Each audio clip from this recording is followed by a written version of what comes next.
Welcome to 3 hours of the very best Am I the Jerk stories from this year. Let's get going. Am I the jerk for not giving my nephew my dog? My sister moved in with me and my partner 6 years ago when my nephew Jaden, who is now 11, was 5. She was going through a really rough breakup with Jaden's father and needed support. She started dating Steve about 2 years ago and they just recently moved in together. About a year after they moved in, I adopted a husky mix named Flynn. My nephew loves Flynn to pieces. Flynn is a very well behaved but active guy.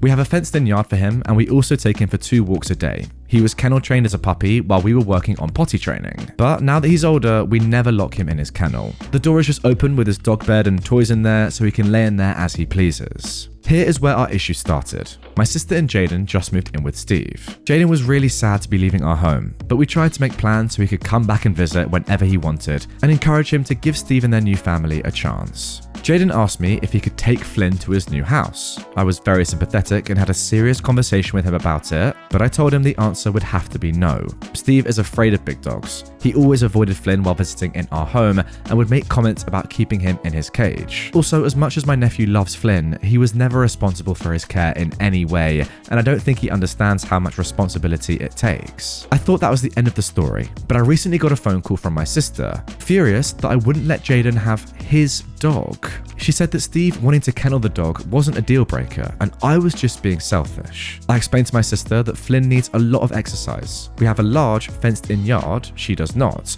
We take him for multiple walks a day and we never keep him locked in his kennel. At this point, he's 5 years old. He hasn't been locked away in his kennel since he was a puppy potty training. She argued with me that he would only be in the kennel until Jaden got home from school and overnight, so the majority of the day, and that she'd make Jaden walk him. I told her that I was sorry, but Flynn is my dog and I'm not budging. She told me that I'm not welcome in her home anymore and that I'm no longer allowed to see my nephew. This is not behavior that's normal for my sister, and it's made me wonder, am I the jerk for not just giving my nephew my dog?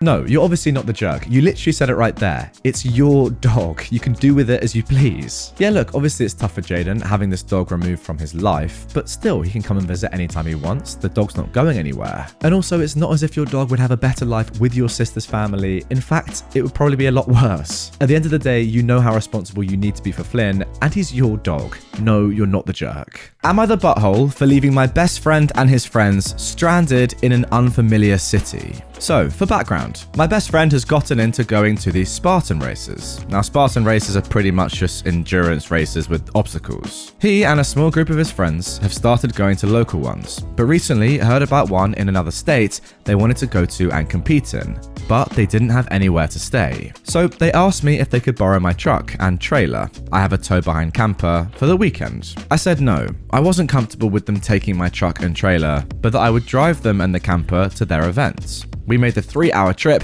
and set everything up in the area where the race was taking place the next day. I have a habit of leaving my keys on a hook next to the door to my bedroom in my camper.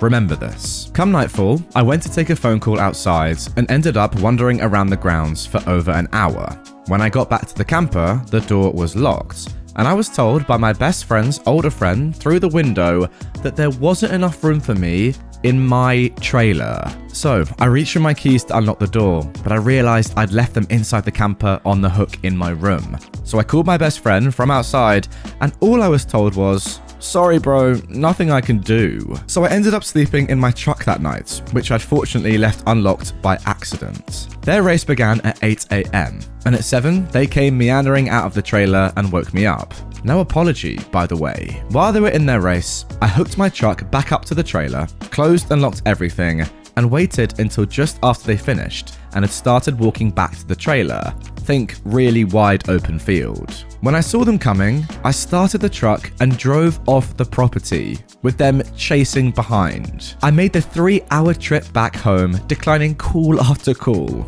When I finally got home, I finally took my best friend's call.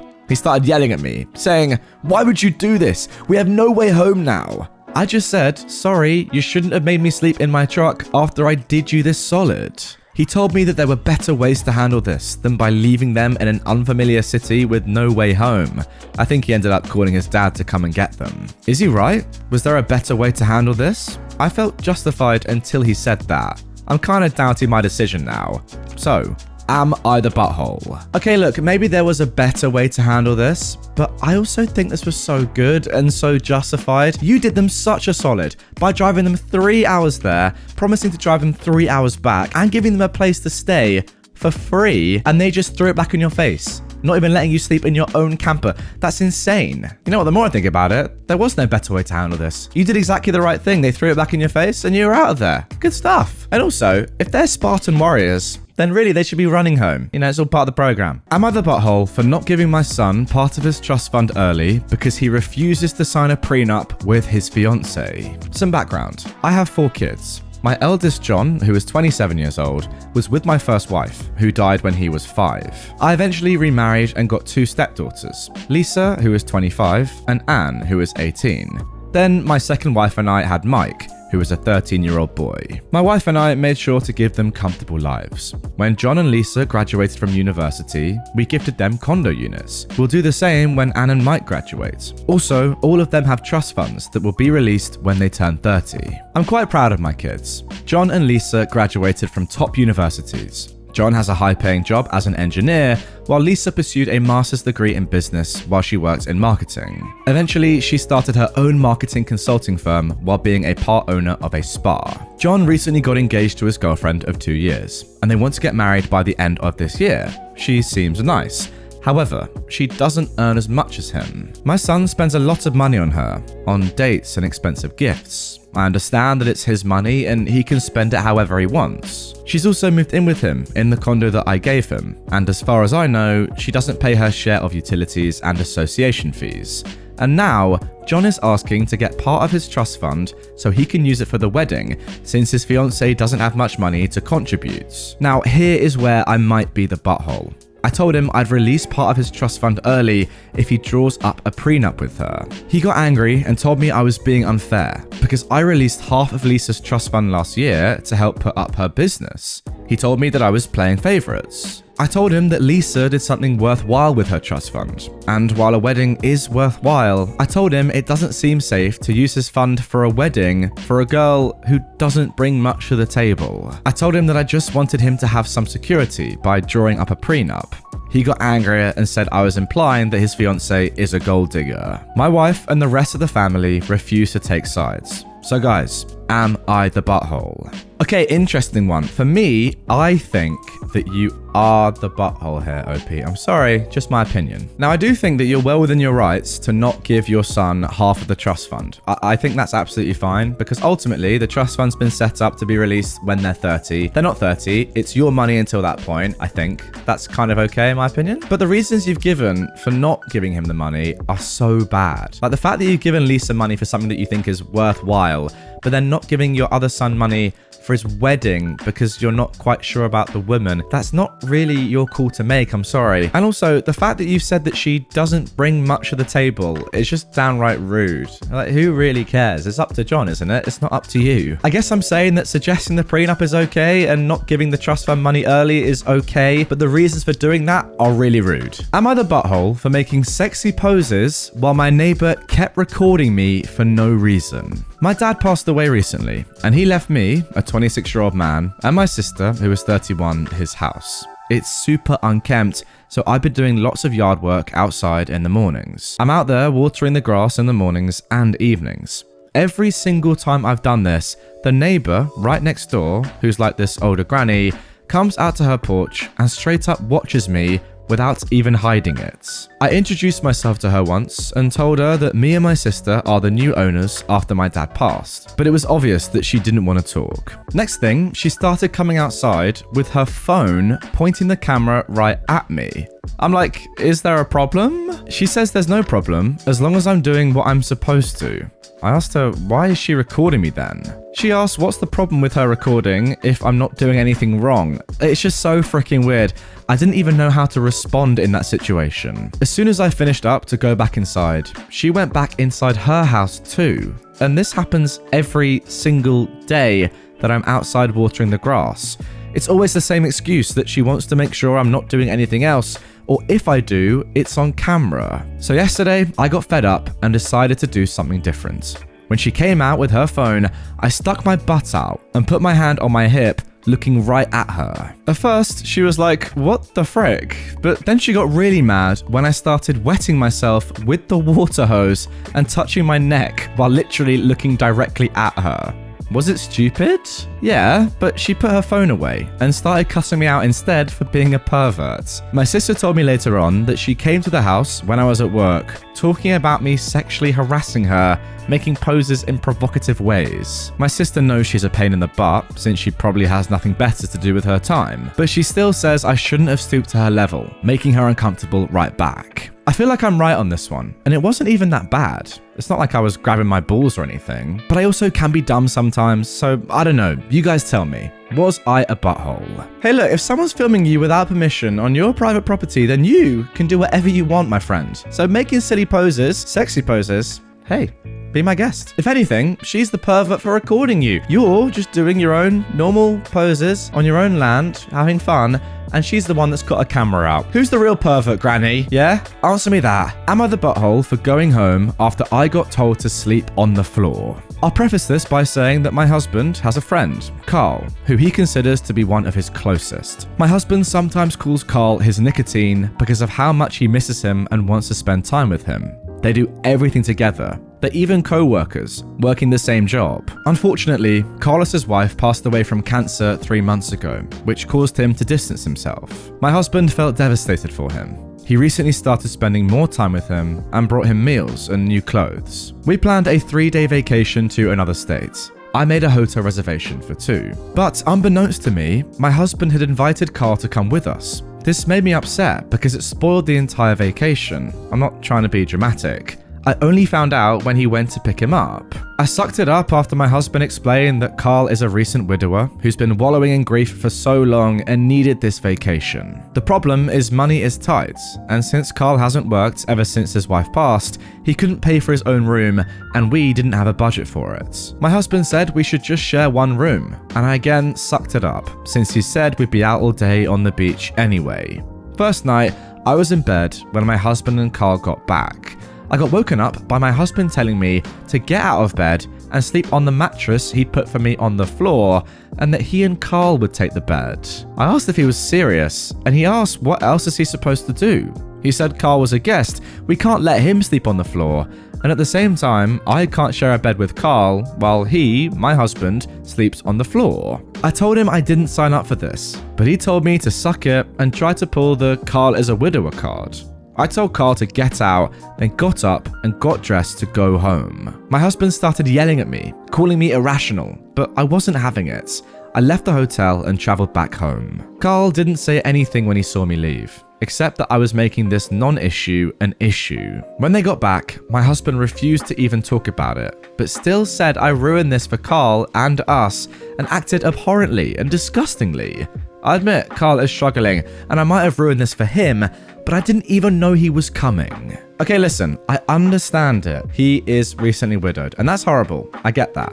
However, there's limits to it, isn't there? And I feel bad saying this because obviously Carl is going through a lot right now. But come on, your wife's booked a holiday for you too, and you just out of nowhere bring along a +1, and then say to your wife that you have to sleep on the floor because Carl's getting the bed. Like, what? No, that's way too far. Am I the butthole for telling my husband it's time to hash things out with my mum? I know this is going to sound weird, but I'm really struggling with it. So my husband and my mum don't get on, like, at all. They fight constantly.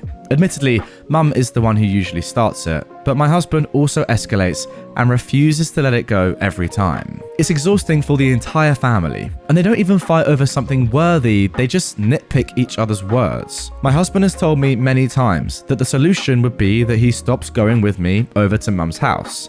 I refuse this, because it's not practical, nor is it fit for long term. Besides, I don't feel comfortable attending family functions by myself like I'm single. My suggestion is for him to try to ignore her at least, and he said he would try. On Mother's Day dinner, Mum noticeably started commenting on my husband's mother, implying that she hated her children and isn't proud to be a mum just because she refused to celebrate with them. My husband wanted to respond, but I whispered to him to let it go and stay calm, and he did.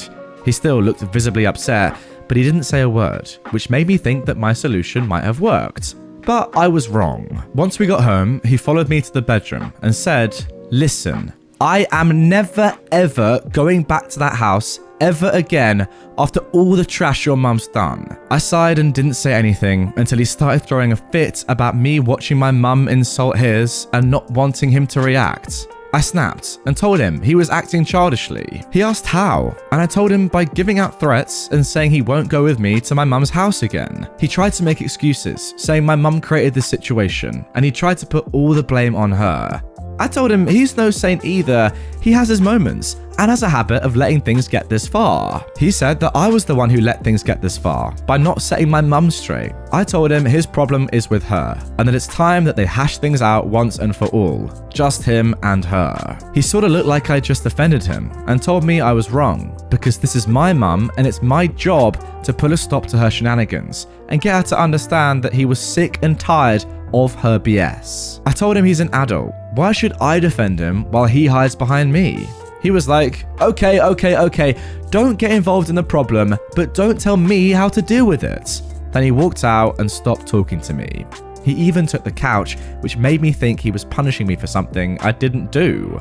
So, am I the butthole? Alright, OP, let me try and work this out quickly, because I'm not gonna lie, I'm struggling. On the one hand, you're telling your boyfriend not to argue with your mother, alright? That's clear. Then on the other hand, you're saying, why do you want me to stand up for you? It's between you and my mum. So what's he supposed to do? Just sit there and take it permanently? Have someone just in front of you abusing your mother, saying she must not love her kids because where is she? And you just sit there and take it? Like, come on, that makes no sense. I'm sorry, but if that was me in this situation, first of all, I definitely wouldn't be with someone who couldn't realize that their mum was being a massive dick. Sorry, but she really is in this spot. And then second of all, I wouldn't just sit there and take it. I mean, I would at first. Look, I'm all for being polite, but there's a limit. When someone is just abusing your mum to your face, no, I'm not going to sit there. Sorry. Yeah, OP, you're the butthole for telling your husband that he should have done that. Am I the butthole for getting upset and telling my dad his girlfriend didn't buy me a Starbucks drink? I am a 17-year-old girl, and I've been living with my dad and his girlfriend of 2 years, and her daughter, who is 13, for a couple of months now, while my mum is visiting my sick grandfather in Sweden. I've only ever stayed at my dad's on weekends before, so it's been hard getting used to living with his girlfriend and her kid full time. The kid is super whiny and pretty spoiled, because my dad's girlfriend dotes on her, so I usually just stay in my room. Today, Dad's girlfriend was taking her daughter on a special outing because she passed a maths test, and my dad suggested that I go with them for a girls' day out. I wanted to say no, but I knew that he wanted me to get to know his girlfriend and girlfriend's daughter better, so I agreed. He gave his girlfriend $300 to spend during the outing. We spent the day going in and out of stores my dad's girlfriend's daughter liked in the mall complex. My dad's girlfriend ended up buying her a load of clothes, makeup, and other stuff I don't remember. On our way back home, we stopped at the Starbucks because her daughter wanted a drink and some cake pops. Dad's girlfriend ordered a drink for her and her daughter and 2 cake pops. I asked her if I could get something, and she said she ran out of money and she'd get you something next time. When they got their order, I asked if I could have one of the cake pops, and my dad's girlfriend said that it was her daughter's treat for hard work, and it would be wrong for me to take one since you didn't do anything that deserved being rewarded.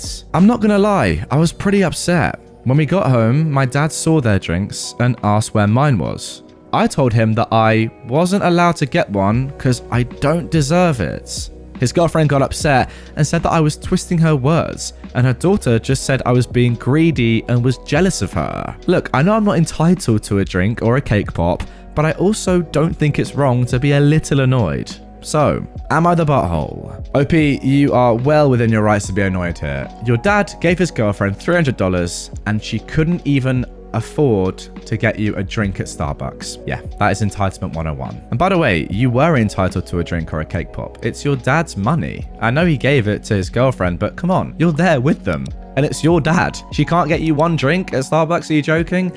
Ridiculous. You know what? I'd probably be annoyed if your dad's girlfriend didn't offer to buy you a piece of clothing at the least. You know? $300 of your dad's money, and you're not even getting a piece of clothing. On top of that, a drink? Wow. You're definitely not the butthole. That is clear to see. Am I the butthole for posting a relative's nudes in the family group chat? Kyle, a 22-year-old man, is a distant relative. Well, he's actually my stepdad's cousin's kid. I've never really been around him much though, just the odd family get-together. We hadn't seen each other for a while, but we did at a wedding a few months ago. He got drunk and kept hitting on me, saying how hot I was and how he'd love to get to know me better. I rolled my eyes and kept trying to get away from him, but he kept following me about throughout the day. Later on, he made someone give him my number and then he kept on messaging me. I complained to my stepdad, who shrugged it off. Some people even thought it was cute or funny, which just encouraged him to act more outrageous. A few days later, he started sexting me and sending nudes. What's worse was people who were at the wedding would tease me like it was some grand joke. About a month or two later, I had finally had enough, and so I sent everyone who had mocked me one of Kyle's nudes. Family making fun of me and Kyle in the group chat? Kyle nude. Aunt who thought we'd make a cute couple? Kyle nude. His parents, who had raised him to be a terrible person? Kyle nude plus lewd texts. My stepdad even received a printed picture on his pillow. Amazing how many people I could find via group chats and various social media, and others that I had phone numbers for. I've had a few family members telling me off, telling me how gross it was sending them nudes of Kyle, and how I invaded his privacy, although the younger generation of cousins has taken to posting memes about him, such as when there's a family reunion and you can't decide which of your cousins to bang, or edited versions of his pictures, such as a small leaf covering his bits. Now, before we answer the question, guys, as to whether OP is the butthole in this one or not, they've actually left a couple of updates down below their post. First edit. Try to block him, but he keeps creating fake accounts and contacting me on different areas of social media. I've already told him off for hitting on me, only to receive a nude of him saying, "Bet if you had a taste, you would like it." I was just fed up with the mocking, the messages from people making fun of me and him hitting me down. It was tiring. I began to dread my phone message sounds, to the point where I turned the phone off and went walking around for the day without it. I know it's extreme to send news to everyone, but it shut them up about how we should go out and how I should give Kyle a chance. And then the next update. Yes, Kyle has stopped sending me nudes. My cousins found out about it and started making fun of him. His stepbrother changed his ringtone to Sweet Home Alabama, and he changed his morning alarm to the sound, "What are you doing, stepbro?" just to annoy him. Kyle did have a rant on my voicemail saying that I'd ruined him and how much of a female dog I was. Well then, a very interesting post to start off today's episode. In my opinion, OP is not the butthole, but honestly, I actually think it's quite close. Guys, before you even hear what I've got to say about this and my reasoning behind it, please do pause the video, go down to the comments and comment your thoughts. Don't get, influenced by me. I want to hear your raw ideas before I say what I've got to say. All right, you done that? Nice, thank you. Anyway, interesting one. Really, really interesting, because I totally get why OP's done it, right? No one's really listening to her. It's a horrible thing getting sent unsolicited nudes, especially from a family member. Like, that is absolutely disgusting. What's even more disgusting, genuinely, is the fact that none of her family are taking this seriously. They're all accepting it and ultimately making a joke out of it. That is horrible. I don't get that at all. So I kind of see why OP has kind of been pushed down this path, and her last resort is to actually just send the nude to people to make them understand how horrible this is, and that they really shouldn't be making a joke about a disgusting family situation like this. Look, ideally, you wouldn't want to be sending nudes of someone else, obviously. And in some countries, I think in England, that is classified as revenge porn, so probably might be illegal. I don't know if it is where OP is, but you got to be a little bit careful with that. But also, people are making jokes about you because you received an unsolicited nude. Sorry, I wouldn't want that either. I'd want that to stop. I get why you did it. Now moving on to our second post. Am I the butthole for telling another gym member to wear a bra? I, a 25-year-old woman, freaking hate wearing bras. They're uncomfortable, constricting, and expensive. With work from home, I spent the last year and a half basically never wearing a bra, and I got used to it. Quite frankly, my boobs are non-existent anyways. I recently started going to the gym again, and started working out braless. I should note that up until now, no one has ever pointed out anything wrong with me not wearing a bra. However, in the middle of a set of squats, yes, mid-squat, a guy comes up to me, taps me on the shoulder to get my attention, and tells me that my nipples are poking through my shirt. I get really irritated, because why the heck is this guy staring at my nipples in the first place? and then stopping me mid-set to inform me. I get really annoyed, try to finish my sets, but then this effer literally grabs the bar as I ascend and re-racks it for me. He claims it looked like I was having trouble with the last rep and that he'd come over to make sure I could do it, then noticed my nipples. I'm really freaking annoyed at this point, and I told him I didn't need his help finishing my set, and why the F was he looking at my chest in the first place? He said he was going to spot me, but then noticed my chest, and thought it would be inappropriate. What a load of BS. I pointed out that the safety bar was set, so even if I did fail the set, he wasn't needed. But he just insisted that people at gyms look out for each other, and that going forward, I should probably wear a bra so that other people wouldn't get uncomfortable, and that it may help me stay more balanced in my squats. Sorry, well that makes no sense. I'm literally the only girl at the weight section of the gym at the moment, and other guys who are squatting and failed sets never have to worry about this rubbish. I've seen guys fail multiple sets in a row and no one ever rushes to their aid, but I have a very slight pause and everyone thinks I need rescuing. So I'm now really annoyed and also kind of uncomfortable that this guy I've never spoken to in my life thinks he's helping me, and then has the audacity to tell me how to dress. So I tell him, you have bigger boobs and nipples than I do. Maybe you should wear a bra so people won't get uncomfortable and you won't fail your squats. He then got really defensive, saying he was just trying to help, then called me a female dog. Honestly, I'm not sure if I overreacted, but I'm still kind of annoyed, so maybe that's clouding my judgment. Anyway, am I the butthole? Now this one is 100% an obvious no for me, guys. No way is OP being the butthole. That guy is coming over with the most BS excuses I've ever heard. It's pretty obvious that he was just staring at you, right? I mean, it's pretty clear that he is not trying to help you. That is just an obvious lie. I don't really know what his actual intention was here, unless it was literally just to tell you to change what you're wearing. But yeah, not your place, mate. Not your place at all. But OP has actually given us a little update to this story, which adds a little bit more information. Let's get right into it. Update. Am I the butthole for telling another gym member to wear a bra? I finally did start wearing bras again. And not at all because of this incident, but because I'd been dealing with depression that made me not really try and get dressed in general, not just at the gym. And dressing for success has been a small way to try and get myself back into a better mental place. Anyways, that guy from the previous post goes to the gym roughly the same time I do, most days. So unfortunately, I did have to see him again. Even though I really wanted to grab his bar out of fake concern while he was squatting, I mostly ignored him.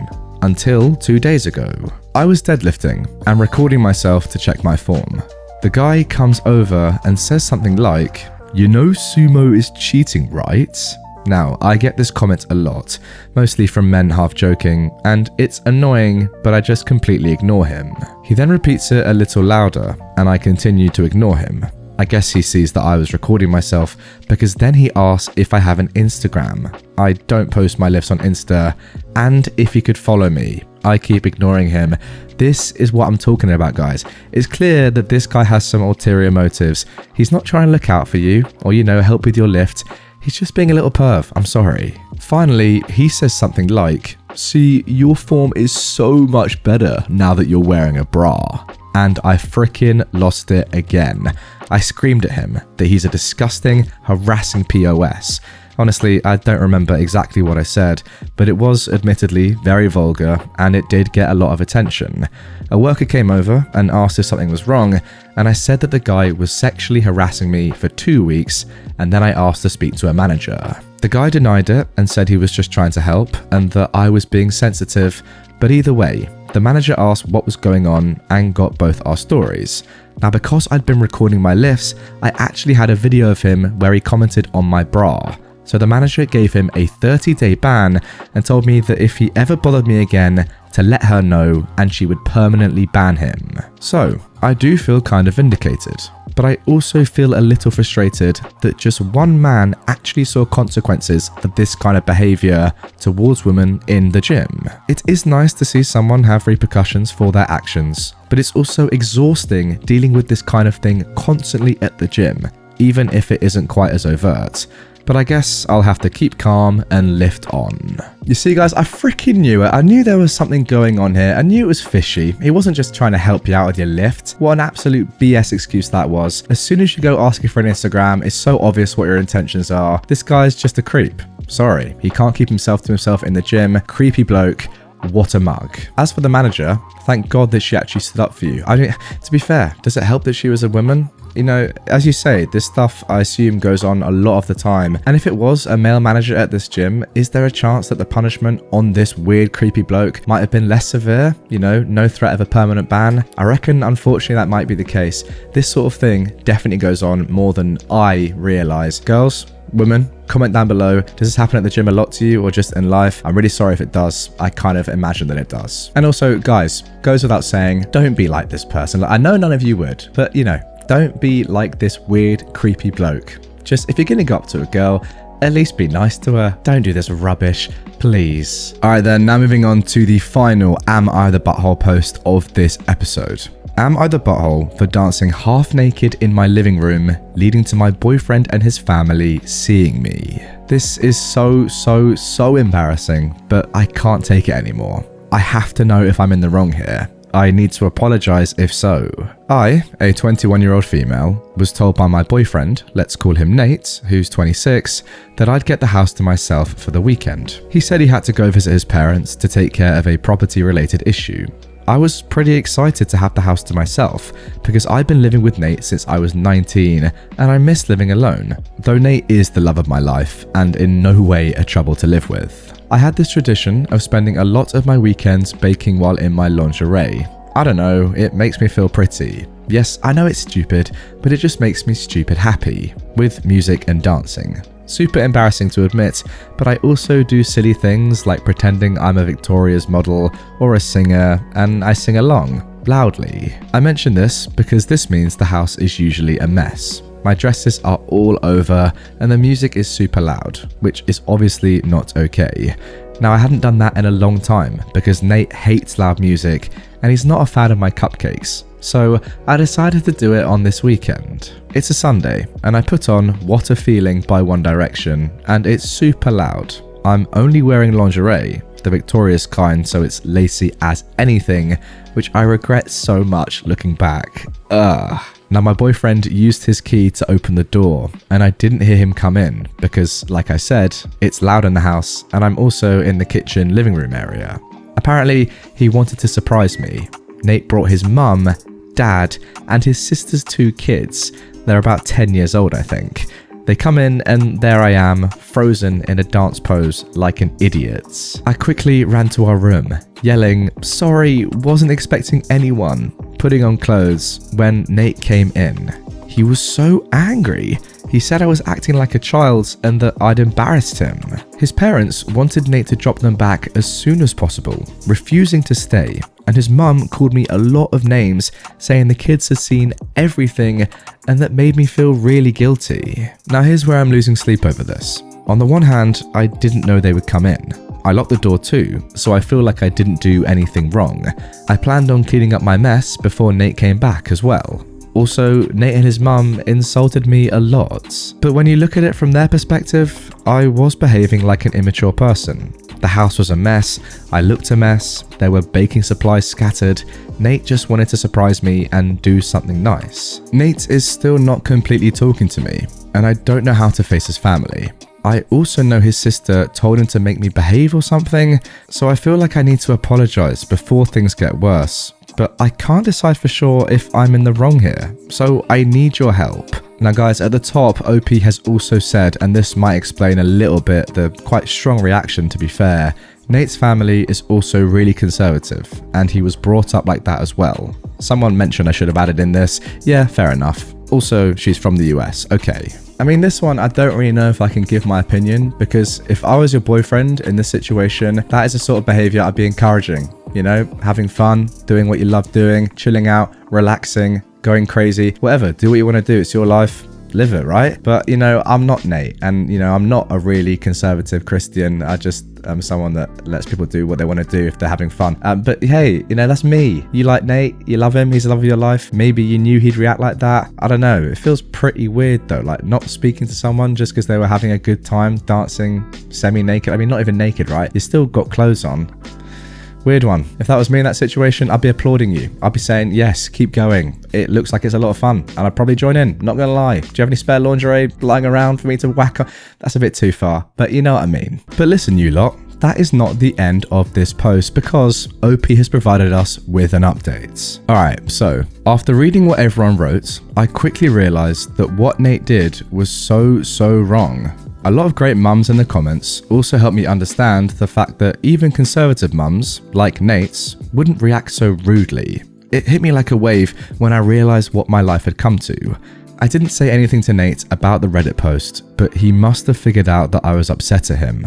I was doubting our relationship and pulling away from him. He started talking to me again, and for a day I didn't really say anything, but I knew I had some decisions to make. I genuinely didn't believe I would get so many responses telling me that I was not the butthole, so this was eye-opening for me. Alright, good. Sounds like the Reddit people, the comments down below, are agreeing with me, saying that OP is definitely not the butthole, they're just doing something they enjoy, it's really not that deep. So, a few days after I made the post, I told Nate that we needed to talk. I said that I would be staying with my friend until I felt comfortable around him. Nate didn't know what I was referring to though, which just made me angry because how can he forget a fight that big? And I told him I was upset with how he treated me after the whole "your family walking in on me" incidents. I also mentioned how I shouldn't have to wait for him to be away to dance, bake, or listen to One Direction just because he doesn't like it. He tried convincing me to stay, but I left. I think he knew I wouldn't let this go, like the other things, thanks to you guys. Yeah, you're absolutely right, and that's exactly what I'm saying. If you like dancing, baking, wearing lingerie around the house, you do that. It's your life, you gotta do what you want sometimes. What are you talking about? Like, if I'm being completely honest, Nate, I'd be sacking him off. Yeah, sure, you love him, but if he doesn't let you do the things that you love, which by the way, are so mundane and everyone does them anyway, sack him off. Get a boyfriend who joins in with you. AKA me. Alright, maybe not me, but someone else who lives in America. Yeah, anyway, let's carry on. Yesterday, I asked Nate to meet me at a cafe so we could have a conversation about everything that happened. Nate cried, like for the first time ever since I've known him. He apologized and told me he messed up and that he would change because he realized his mistakes now. I told him I wanted to move out and maybe after a while, if he does actually change, I'd give us another chance. I just needed some space to think about things, and so I told him we should take a break from each other for a while. Nate told me he would talk to his mum as well and that he should have defended me, to which I said, yeah, you should have. I actually borrowed direct sentences to explain why he was in the wrong from some comments that were left on the Reddit post because they were so helpful. It went better than how I imagined it would go. How good is Reddit, by the way? Seriously? I mean, look at this. We're improving people's lives here, people. This is exceptional. Also, thank you. Thank you doesn't even begin to cover what I really want to say to everyone who helped me, and also to the mods who removed a lot of creepy comments. Oh my god. Thanks for sharing your stories about dancing in your underwear as well. It made me feel better to know I wasn't some freak for enjoying those things. I'm going to use some baking tips as well that people left and make cupcakes right now, actually because I can. I feel so relieved. And that's the whole point right there. Look, if you want to go crazy, dance around your house, singing, screaming, whatever, go for it. It's fun. When I was at uni in my second and third years, I was fortunate enough to live with some of my very best mates, 4 of my friends, and us 5, we would do some crazy stuff. I mean, I say crazy, similar to UOP. You know, we'd dance, sing loudly, probably annoy the neighbours, and thank God that we didn't live with Nate because he'd been kicked out of the house. That's what would have happened to him. The boring old insert word there. Get a life, Nate, you boring loser. That's what I'd say to you and your mother. I do understand it though. From Nate's perspective, like, he's got his very conservative Christian family just behind him. He's probably like embarrassed for them, but as long as he's not embarrassed for himself and he's just embarrassed for them and can, you know, understand that his reaction was really bad and that he should have defended you, or at least not just like randomly stopped talking to you, that's very strange. And if he is genuinely, you know, sad and apologizes for what he's done and understands how bad it was, then fair play to him. At least he's apologized in the first place. Like, I rate that. He knows he's in the wrong now. Good stuff. See how it goes. Don't write it off. As you said, OP, he is the love of your life, but he doesn't like to dance to One Direction. So how much of a good boy is he really? That's my question. Am I the butthole for inviting my girlfriend on an expensive vacation and expecting her to pay all of her share?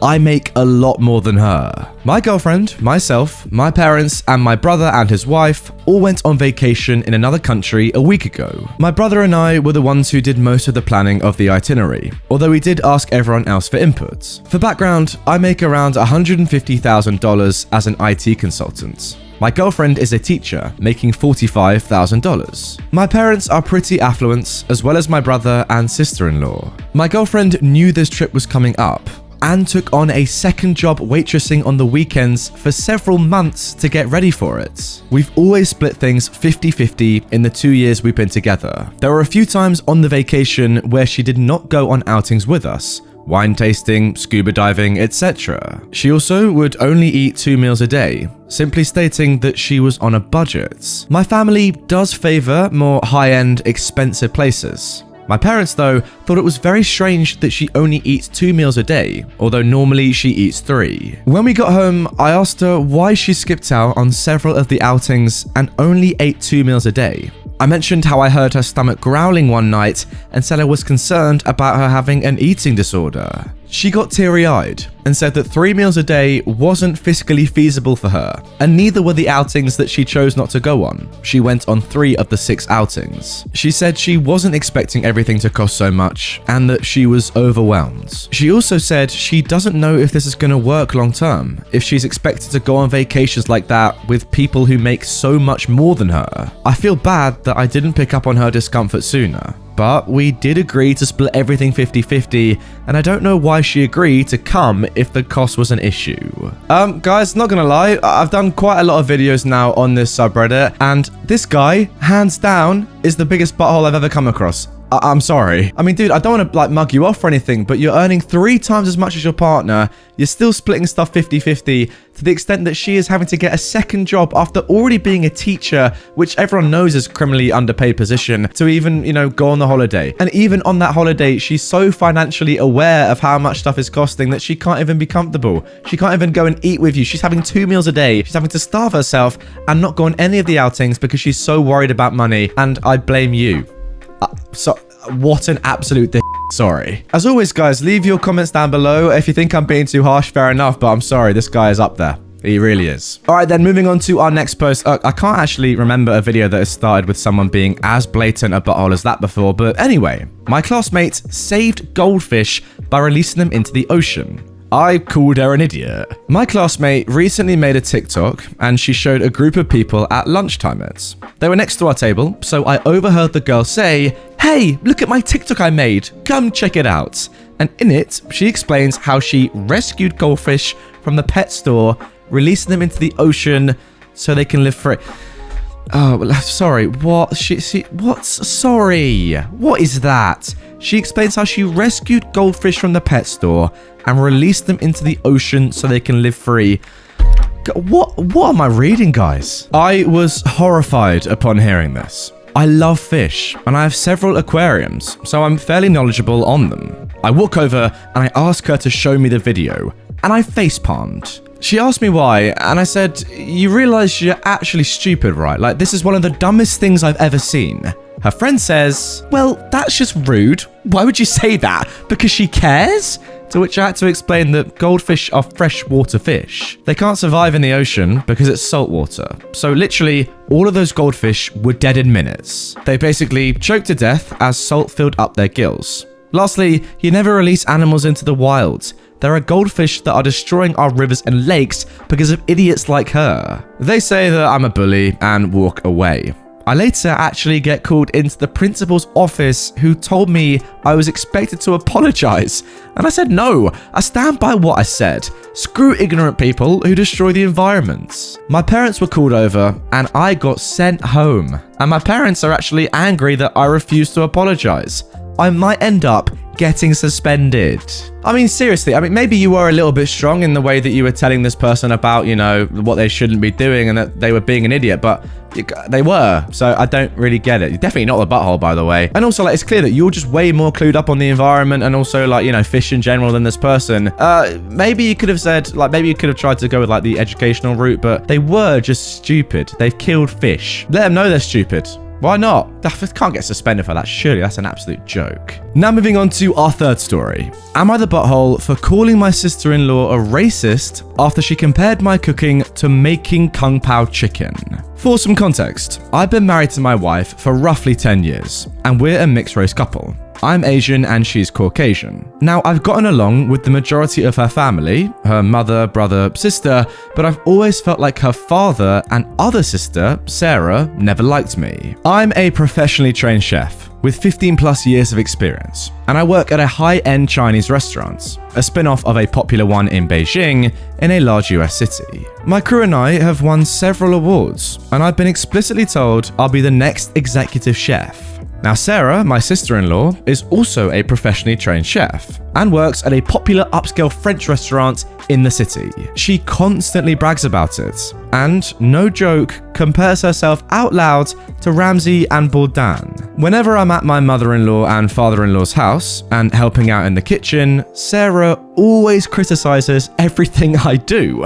Whether it's chopping, braising, marinating, etc., she always butts in with comments like, I actually think you should do that like this. Now, I've been patient for my wife and sidestepping those comments, saying things like, thanks, but I'll stick to the way I do it. Things came to a head 2 weeks ago when my wife, father-in-law, mother-in-law, and I were in her parents' kitchen, prepping dinner for my mother-in-law's birthday. We were running a bit behind, so things were heated, which I kind of like because it reminded me of work, and that's when Sarah walked in.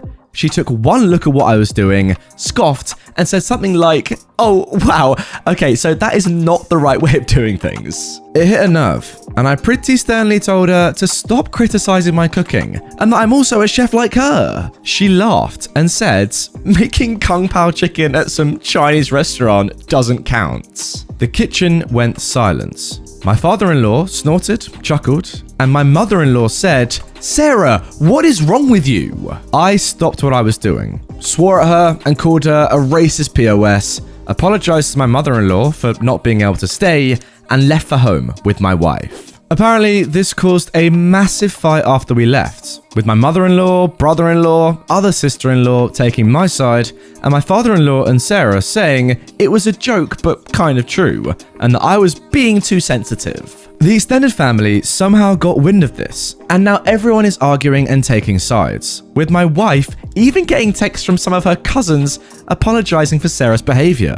Despite being on my side, my wife is begging me to apologize so that the fighting will stop, but I refuse to because screw Sarah and her blatant racism. So, am I the butthole? Absolutely not, OP, 100% no way, but I'm actually not sure it's racist. Yeah, it is completely ignorant of Chinese cuisine on the whole and the way it's made, and it kind of, puts down how hard it is to make Chinese food, but I'm not completely sure it's racist as such. I mean, don't get me wrong, that's not really the point of the story, but saying she's racist because she said all you do is make kung pao chicken, well, you kind of do. You work in a Chinese restaurant, no? It's kind of like me saying all you do is make burgers if you worked in a kind of like American-style restaurant. I don't think that's racist, is it? I might be wrong there, but let me know. But yeah, as I say, it definitely is ignorant. Funny story, I've been to a restaurant in the Shard in London. It's a Chinese restaurant and the food is unbelievable. It definitely doesn't take like 5 minutes to make. It is not fast food. It's not mass-produced. It's incredible. It's so nice. And I know they spent ages doing it in the kitchens and it's Chinese food. So it's definitely ignorant. Not all Chinese food is fast food and a lot of Chinese food is incredibly, hard to make. But I don't know it's racist. Let me know. Comment down below. And now moving on to our final post of today's episode. Am I the butthole for telling the truth in the wedding toast? Oh my god, that is going to be good. I am a 30-year-old male, and my best friend got married last week. I just bought a house, and my wife is expecting our son in November. So I let him know I was limited in what I could contribute financially, but I did tell him I would try my best. So I went to the bachelor party in Maine, I rented the tux, and paid for mine and my wife's dinner at the rehearsal dinner. I also had a gift of $300 that I was going to give them, but we will get to why I didn't end up doing that. His now wife, then fiance, texted me multiple times a day with updates. Fine. I didn't always respond, and it got to the point though where if I didn't respond at least once a day, I get a call from my buddy. I've got a full-time job and I'm redoing some rooms in my house, so I am busy. Now, she texted me for the following reasons. 1. My wife was not allowed to talk about our pregnancy at all. She didn't want anyone to focus on that more than her, the bride. She was not going to order special food for my wife. No one asked her to. My wife was fine with whatever she was going to be served, by the way. I was not helping the groom enough. He had to help the bride, her, with favors, seating charts, and programs, so I had to help him with those things, according to her. She also said to get ready to help with thank you notes after the wedding. Next, she said if I was a true best man, I would offer to pay for the bar bill. I don't even know what that means. Sorry, you'd offer to pay for the bar bill of a whole wedding as a best man? That would never happen. That's thousands of pounds. Really? 5th, she had to read and approve my speech before the rehearsal dinner and wanted to be included as much as my buddy. What the hell? She told me to make up things if I had to. Sorry, what? I was also not allowed to include anyone but the two of them. And no inside jokes or stories about my buddy that didn't include her. That's the whole point of a best man speech. What is going on here? And finally, her last text said to tell my wife to keep it together and not make a pregnancy scene during the wedding. Also, she wanted her to choose a dress that downplayed her pregnancy as much as possible. How insecure is this person? I was just so aggravated. I spoke to my friend to see if he could reason with her. He told me just to play ball on this one. It's her day, and to cut him a break, because he'd be dealing with her nonsense for the rest of his life. I was annoyed, but I calmed down. If he is already admitting that he's gonna have to deal with her for the rest of his life, that's not a good start, is it? My god. The day of, all the bride and my buddy do is scold me, berate me, and bark orders. I head down to the bar for a drink. The bride's mother is there and warns me not to get drunk because I've ruined her daughter's day enough. That was the final straw. I didn't give them the card with the cash. And in the speech, I used my friend's exact wording about having to deal with her nonsense for the rest of his life. Oh my god. I wished him the best and told him I'd always be there for him, especially during the divorce. Am I the Oh my, that is unbelievable. Okay. That one takes the cake, boys and girls. That one takes the cake. I mean, honestly, let me know, because I don't know. Everyone in that story could have done better and did some pretty horrific things. I mean, I was completely siding with the bloke who wrote this for the majority of the story. Like, obviously, what these people are asking of you is unbelievable, so there's not even any need to even, discuss that. It's ridiculous. But you have then just ruined their entire day with that speech. And I get that obviously you felt bad about everything that was happening to you and being forced upon you and being asked of you. And I completely get that. That's absolutely fine. But then to go and ruin their day and say that as a best man, you cannot wait for the divorce and that you'll be there for your buddy when that happens, that's too much as well. I actually think that is worse than everything that they've done, because you've ruined their wedding day, one of the best moments of anyone's life. Am I the butthole for requesting a refund? Settle the debate. My boyfriend thinks I'm a mini Karen. We've been doing our house up for a year. It was a massive project that we knew we wanted to do and want to continue buying houses and then doing them up and selling them. We were waiting on a delivery for gravel as we've just redone the driveway. We booked and paid for a specific day for the delivery to come. My boyfriend took the day off that specific date as it was several tons of gravel to shift. I had to phone up on the day of the delivery to find out where it was, only to be told it wasn't going to be there that day. The delivery was happening the following day, but it only half turned up, so I had to phone up again to find out where the rest was. It was delivered on the 3rd day. So here we are, annoyed that my boyfriend has had to take 2 extra days off work and to find out we haven't enough. so we need to order more. It's a very specific gravel that you can only get a certain mix of at this one company. I sent an email to the company with my complaints, only for them to brush over it, and their customer service was absolutely appalling.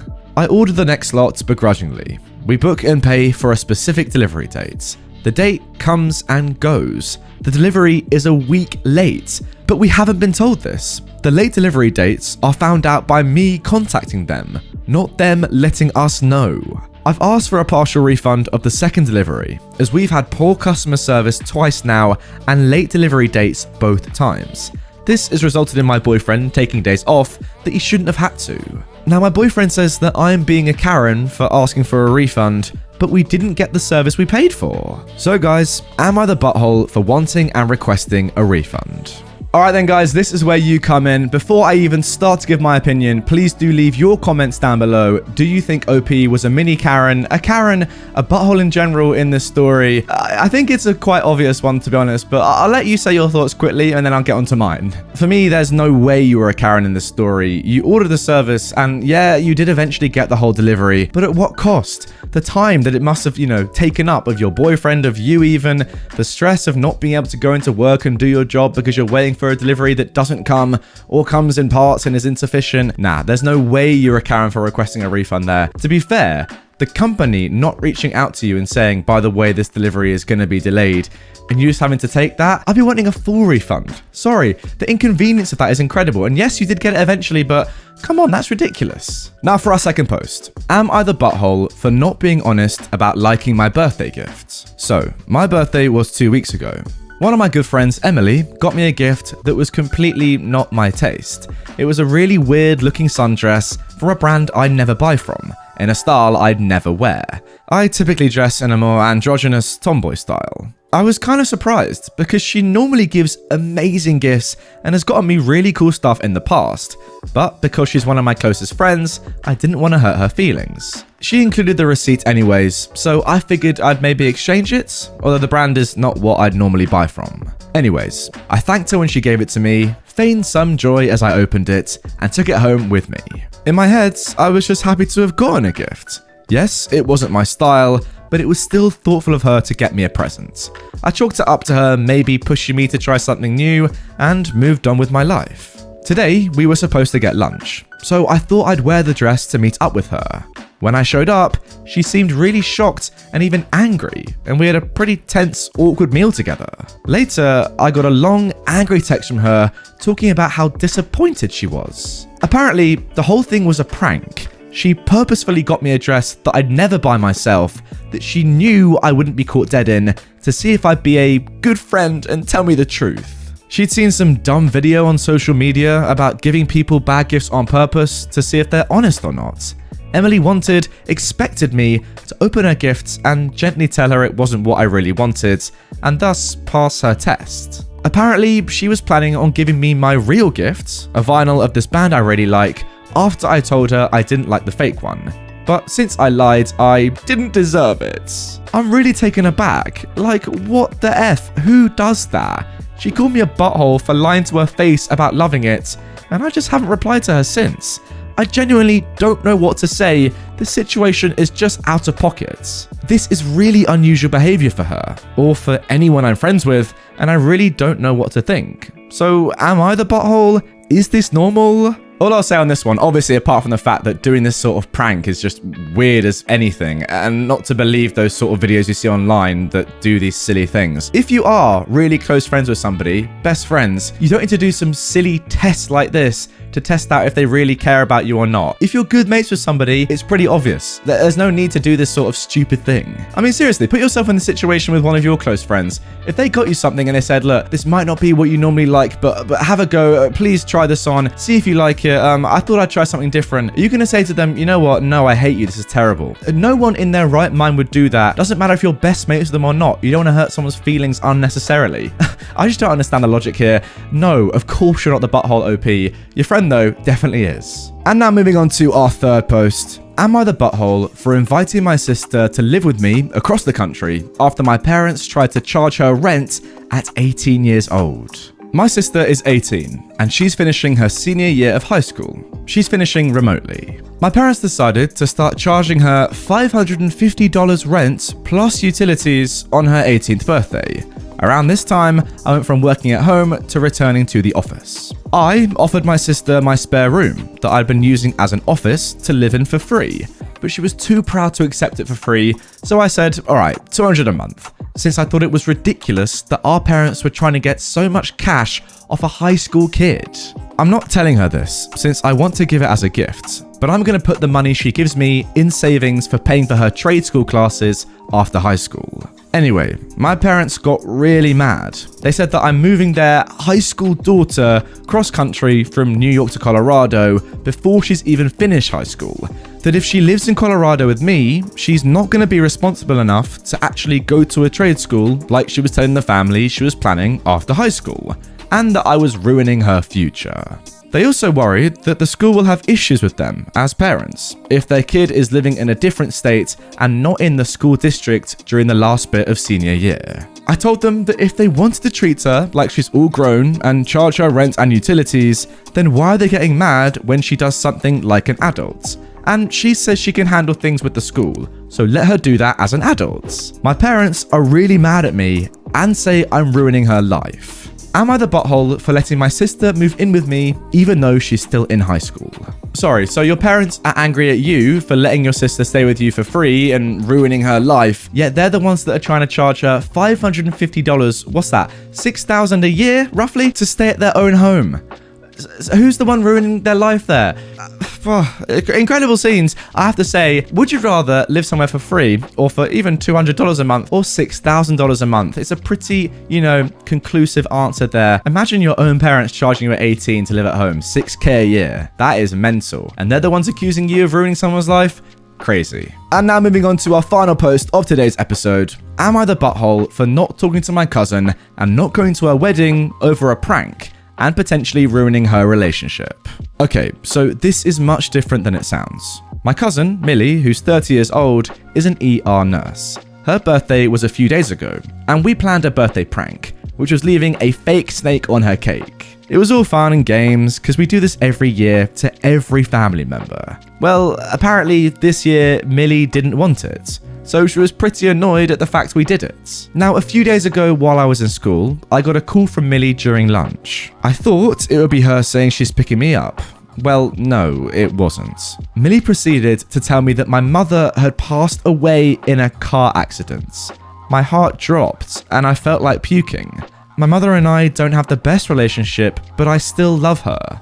Millie began to tell me the details of the death and what exactly happened, to the point I hung up on her and called my mother. My mum, who was supposedly at work as a nurse, didn't pick up, and I landed up running to the bathroom. I called my dad, bawling my eyes out and telling him what happened. He didn't understand what I was talking about though, because he just talked to my mum right before I called. He made me explain everything, and understandably, he was fuming. He picked me up from school and called my mum in the car, just to prove that she was alive and okay. That night, my aunt, not Millie's mum by the way, called a meeting at her house, and we all talked it out.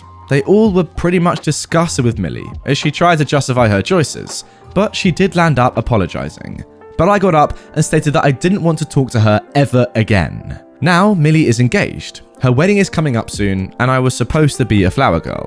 I'm 15, but they wanted me a part of it. So now I've pulled out of the wedding, which is what Millie is worried about. She doesn't want people to question where I am, and started to yell at me for being petty. My dad took me home, and I blocked Millie on everything. Her fiance, who I'm close to because he and Millie took care of me when I was younger, ended up messaging me, asking me to come. I told him no, what his fiance did was disgusting. He said that while what Millie did was wrong for doing it at school, it was just a prank. I blew up at him. She told me my mother was dead. Freaking dead, I ended up yelling. He sounded generally confused and asked me what the heck I was talking about. I told him what happened, and it turns out that Millie and her mother had lied to him and said that Millie just sent a gory picture to me while I was at school. The next thing I knew is that he left to stay with his mother and apologized to me. I apologized to him because I did call him an idiot while I was yelling. Now, I'm getting blamed for ruining Millie's relationship. I'm still not talking to her or her mother, but Reddit, guys, am I the butthole? I mean, OP, don't get me wrong, what happened to you was pretty disgusting, I'm not gonna lie, but why are you even posting this? Like, it's so obvious that you're not the butthole in this situation. Someone said that your mother's dead. And you've had a bad reaction to that. Like, what do you actually want me to say here? It's a bad thing that you had a negative reaction when somebody called you up and lied that your mother was dead, tragically, in a car accident? No. I mean, don't get me wrong. Yeah, she probably feels quite bad that you're not seeing her or not going to a wedding and all, but that's her fault for doing the worst prank in history. Literally taking the meaning of the phrase, "it's just a prank, bro," to a whole other level. Honestly, you know what? This girl, Millie, she'd have quite a good career on YouTube back a few years ago. She'd probably pop off a couple viral videos and then get cancelled for stuff like this. Am I the butthole for refusing to let my girlfriend get a dog because it will upset my old man of a cat? I, a 30-year-old female, have been with my girlfriend, a 31-year-old female, for 3 years now, and we recently moved into a nice house in the country. As we are finally living somewhere with a decent-sized garden, my girlfriend wants to get a dog. She's always wanted a dog, and I've said to her that we can get one day, but not until my cat passes away. My cat, Sparky, is 14 years old, blind in one eye, and he hates dogs. I love this cat. He's my baby, as I would love any animal that my partner and I get together. But is it unreasonable to ask that he lives out his twilight years in peace, eating his favorite foods, curling up by the fire, hogging the bed and watching tennis, without getting a new puppy in the mix? My girlfriend says that I'm being unreasonable, that my cat and the new dog will be great friends. But I know Sparky, and he's always either been anxious or aggressive towards dogs. My friends and family say that if I love my girlfriend, I should let her get the dog. Now, I do love her, and I'm not against getting a dog. I'm just asking her to wait a little bit until my cat passes away. So, am I the butthole? Alright then guys, this is when you come in. Let me know down in the comments below, do you think OP is being a butthole or not? For me, it's a tough one, isn't it? Like, you can say that on the one hand, she's being selfish by not letting another dog come into the family. She's got her pet, let her girlfriend have one, that sort of stuff. But I kind of get where she's coming from, you know? The cat is so old, has had bad experiences with dogs in the past, and is 14 now. It's gonna die soon. Let it live its years, let it die peacefully, and then let's get a dog and we'll have the dog on its own for a while. It's a tough one. For me, it really depends on how long that cat is expected to live. If it's just got a few months left or a year maximum, then I think that's fine. Just let it die peacefully. If it's got like 3-4 more years, then that is being selfish. So for me, it depends on that. And look, we also have a nice little photo of the cat. I mean, the more I look at this cat, the more I think to myself, just let it live its life out, man. And then when it's gone, we'll get a dog then. But guys, this story doesn't end there. OP has actually given us a little update on the situation. After another argument with my girlfriend about the dog situation, we asked a friend of ours if we could look after her dog, a very placid, sleepy, and uninterested bulldog, for a day while she was at work, so she could see for herself how Sparky would react. And let me say, my girlfriend now understands why I wanted to wait until Sparky had died before getting a dog. Within the 6 hours that we had the dog, Sparky tried to bite him on the leg. I pulled him away before he could make any contact with him and hauled his butt upstairs away from the dog at that moment. While upstairs, Sparky did nothing but yowl at us and revenge pee on the bed before hiding on top of the wardrobe. While all this was happening, my friend's dog just lay there on the floor of the lounge doing absolutely nothing. Upon seeing what Sparky was willing to do to a dog that wouldn't even hurt a fly, my girlfriend has now agreed that if she wants a dog, then it has to be an outdoor dog, which she does not want, or to just wait until the awful day that Sparky is no longer with us. Grumpus is very happy with that plan. Grumpus, Sparky, is now going to spend his golden years lying in front of the fire, watching tennis and Blue Planet on TV, eating lots of treats, and sitting on the landing windowsill where he loves to watch the world go by, while casually growling at any dog he sees walk past the house. And he is very happy with this plan. I promise my friend's dog was not hurt. I don't even think that he realized that my cat was planning on attacking him. And Sparky is as happy as a lamb again. No more revenge peeing.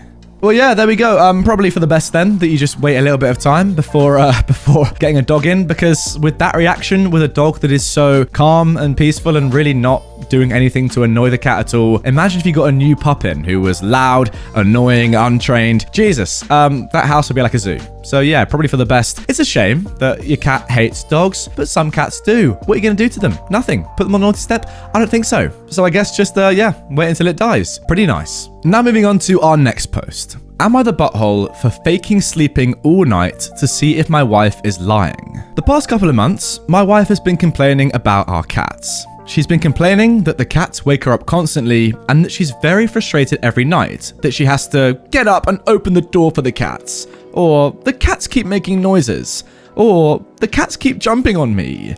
It's got to the point where she started saying she wants me to get rid of them. I told her I've never seen or heard any of this, but she claims I sleep through it all. She kept telling me she was getting less and less sleep and kept acting aggressive, blaming lack of sleep from the cats, and that if I didn't get rid of them, she'd leave me.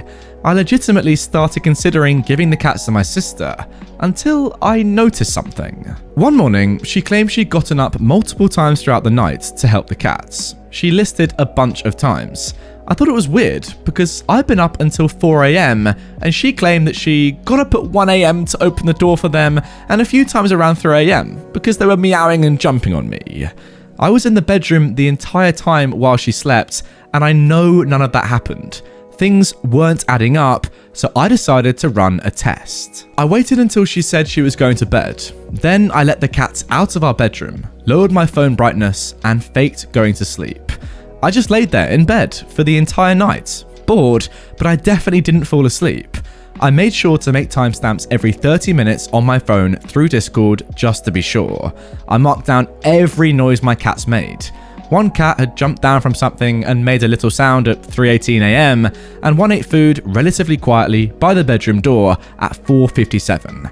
Other than that, literally nothing happened. Sure enough, my wife slept from 11 p.m. until 9 a.m, and that morning she claimed she'd woken up at least 7 times to open doors and from cat noises and cats jumping on her. At this point, I was fuming because she was clearly lying to me. I was exhausted and fed up with the lies, so I just bluntly called her out on it. I told her, "That's funny, I stayed up all night to monitor the cats and they weren't even in the room at all last night. I've got timestamps and everything. So you've been lying to me and trying to convince me to get rid of my cats? Why?" She just sat there, quietly shaking and looking fuming, then got up and left without answering. She came back hours later and ignored me whenever I talked, and when I asked her how I'm the bad guy in this situation, she finally said that I was treating her like a child by lying about sleeping and staying up all night just to see if she was lying or not, and that making timestamps and everything as if I was an investigator was going too far and makes me an obsessive butthole. I did it because she was threatening to make me get rid of my cats or she'd leave me, and her claims didn't add up. So, am I an obsessive butthole? I mean, there's literally no point me even giving my opinion here. It's so obvious that OP was not the butthole, but like in the first story, OP has given us a nice little update so we can see how this story continued. My wife has been Baker acted. She did not hurt herself, just said something concerning in public. Now, I wasn't quite sure what Baker acted meant, so I looked it up online. The Baker Act is a Florida law that enables families and loved ones to provide emergency mental health services and temporary detention for people who are impaired because of their mental illness and who are unable to determine their needs for treatments. I got a call from the hospital this morning asking me to head over for some family therapy. Apparently, she finally wanted to talk. I'll be honest, I'm pretty annoyed at the reason why she's been so hateful towards my cats. It's absolutely asinine. It's nothing that anyone had suggested. She's not cheating, she's not sick physically or mentally, she's not bored of the relationship and looking for an out. According to her, one of the cats stepped on her laptop and ruined a story she was writing. She's hated both cats ever since. I mean, that sucks, but it's not worth trying to emotionally blackmail me into getting rid of them. I asked her why she didn't just tell me the truth, and why she'd been lying and refused to talk about it when I'd asked. Her answer was, because she wouldn't have gotten rid of them otherwise, and she explained that when she saw I wasn't willing to abandon them for her, she took offense and made it a goal to have me pick her over them. Sickening. I don't know why she actually admitted to it all. The woman with us asked me how I felt about all of it, and I just told the truth. I told her it was a nice run, but I'm probably gonna want a divorce. I was asked why, and I told them. I've seen a new, hateful, malicious side of her that I want nothing to do with. She was so set on getting rid of the cats over a fan fiction being ruined that she manipulated her husband. I completely agree with you, dude. That's incredible. My wife started shouting at me that I've betrayed her and that I'm scum for choosing animals over her. At least cats don't give ultimatums like she gave. It sucks that she's been Baker acted and all, I guess, but it's for the best right now. She'll have time to process it all in a safe environment and hopefully comes to terms with it. Bad husband, I know. I'm almost sure I'm going for divorce. I'm very worried about having her in the same house as my cats. I want my cats safe. I don't want to worry about them being harmed or disappearing. Screw that. I guess I'll do what almost all of you in the comments suggested. Keep the cats, rehome the wife. Not how I wanted it to end, but life isn't always nice. If I may, I want to clear up some things from the original post. I did not stare at her all night. We have a mute TV with subtitles playing every night. I subtly watch TV while paying attention to the cat sounds. I'm not allowed to install cat doors, and she won't let me keep the doors open, apartment rules. Why did I instantly assume she was lying? Well, I'm unfamiliar with mental health and diseases. I know about some diseases, but ones that make you think your dreams happened? Tumors that make you see, hear, remember non-existent things? Sorry, I wasn't aware of those possibilities. So when someone tells me events happened when they literally didn't, I generally assume they're lying. Shame on me. And there we go. Yeah, I'm very sad to see that story ended the way it did. It's a shame that you couldn't find like a middle ground or anything. And I'm not really sure. I couldn't really tell from what OP was saying. Does his wife have a mental illness? Was it a tumor or anything like that was, affecting her sleep and was making her think these things happen when they actually didn't? Or was it just genuinely she hated the cat? Like, I couldn't really get it from the end. I thought it was that the cat ruined her fan fiction, but maybe it was something a little bit more serious. I'm not really sure, guys. Let me know in the comments down below. Overall, yes, OP was definitely not the butthole. I mean, you could say, why would you not choose a woman, your wife, over cats? But the cats have literally done nothing wrong, and it's the wife that's done so much wrong, making up loads of stuff. Again, if there's something that's actually like mentally wrong there, then fair enough, I take it all back. But I don't think there was. I don't really know why it was even mentioned, to be honest. It just seems like she was very angry at some cats for no real reason. Also, save your work. Yeah? If you're writing your fanfic on a Word document, click save, and then even if the cat, breaks it or whatever, you've got the backup. It's not that deep, is it? Come on, it's 2021. Save your stuff, kids. Am I the butthole for not treating my wife like an equal parent by telling her she has no say in the way I bond with my son, and also calling her homophobic?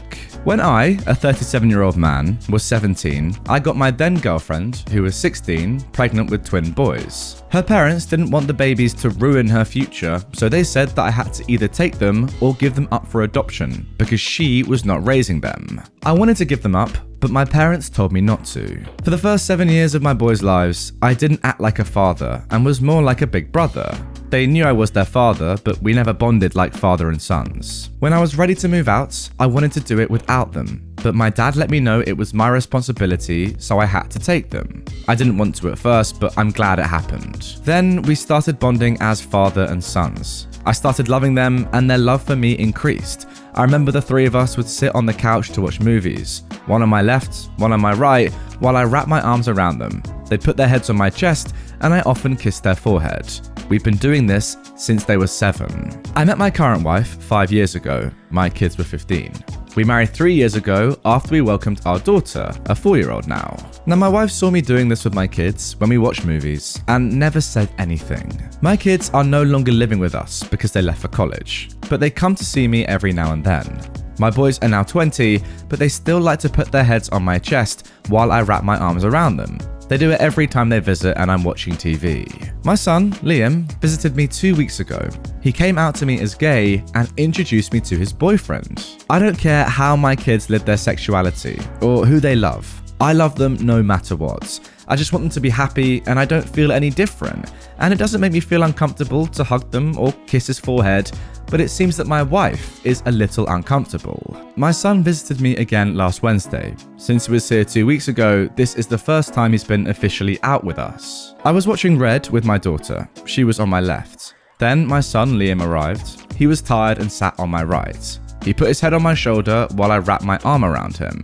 Then I kissed his forehead and said, "Good to have you back, buddy." We went to sleep, and the next day my wife told me that it made her feel uncomfortable, me hugging and kissing my son, and asked me not to do it again. While she doesn't mind me doing it with Lucas, my other son, who is straight, she doesn't want me to do it with Liam. I told her that she has no business being in my relationship with my sons. I also called her homophobic. She accused me of not treating her like an equal parent to my sons. And then I said, "That's okay, because you're not." My brother says I should understand this, because it's a big change for her, a son coming out. But seriously, I think there's nothing to get used to. It's neither her nor my problem who my son loves. So, am I in the wrong?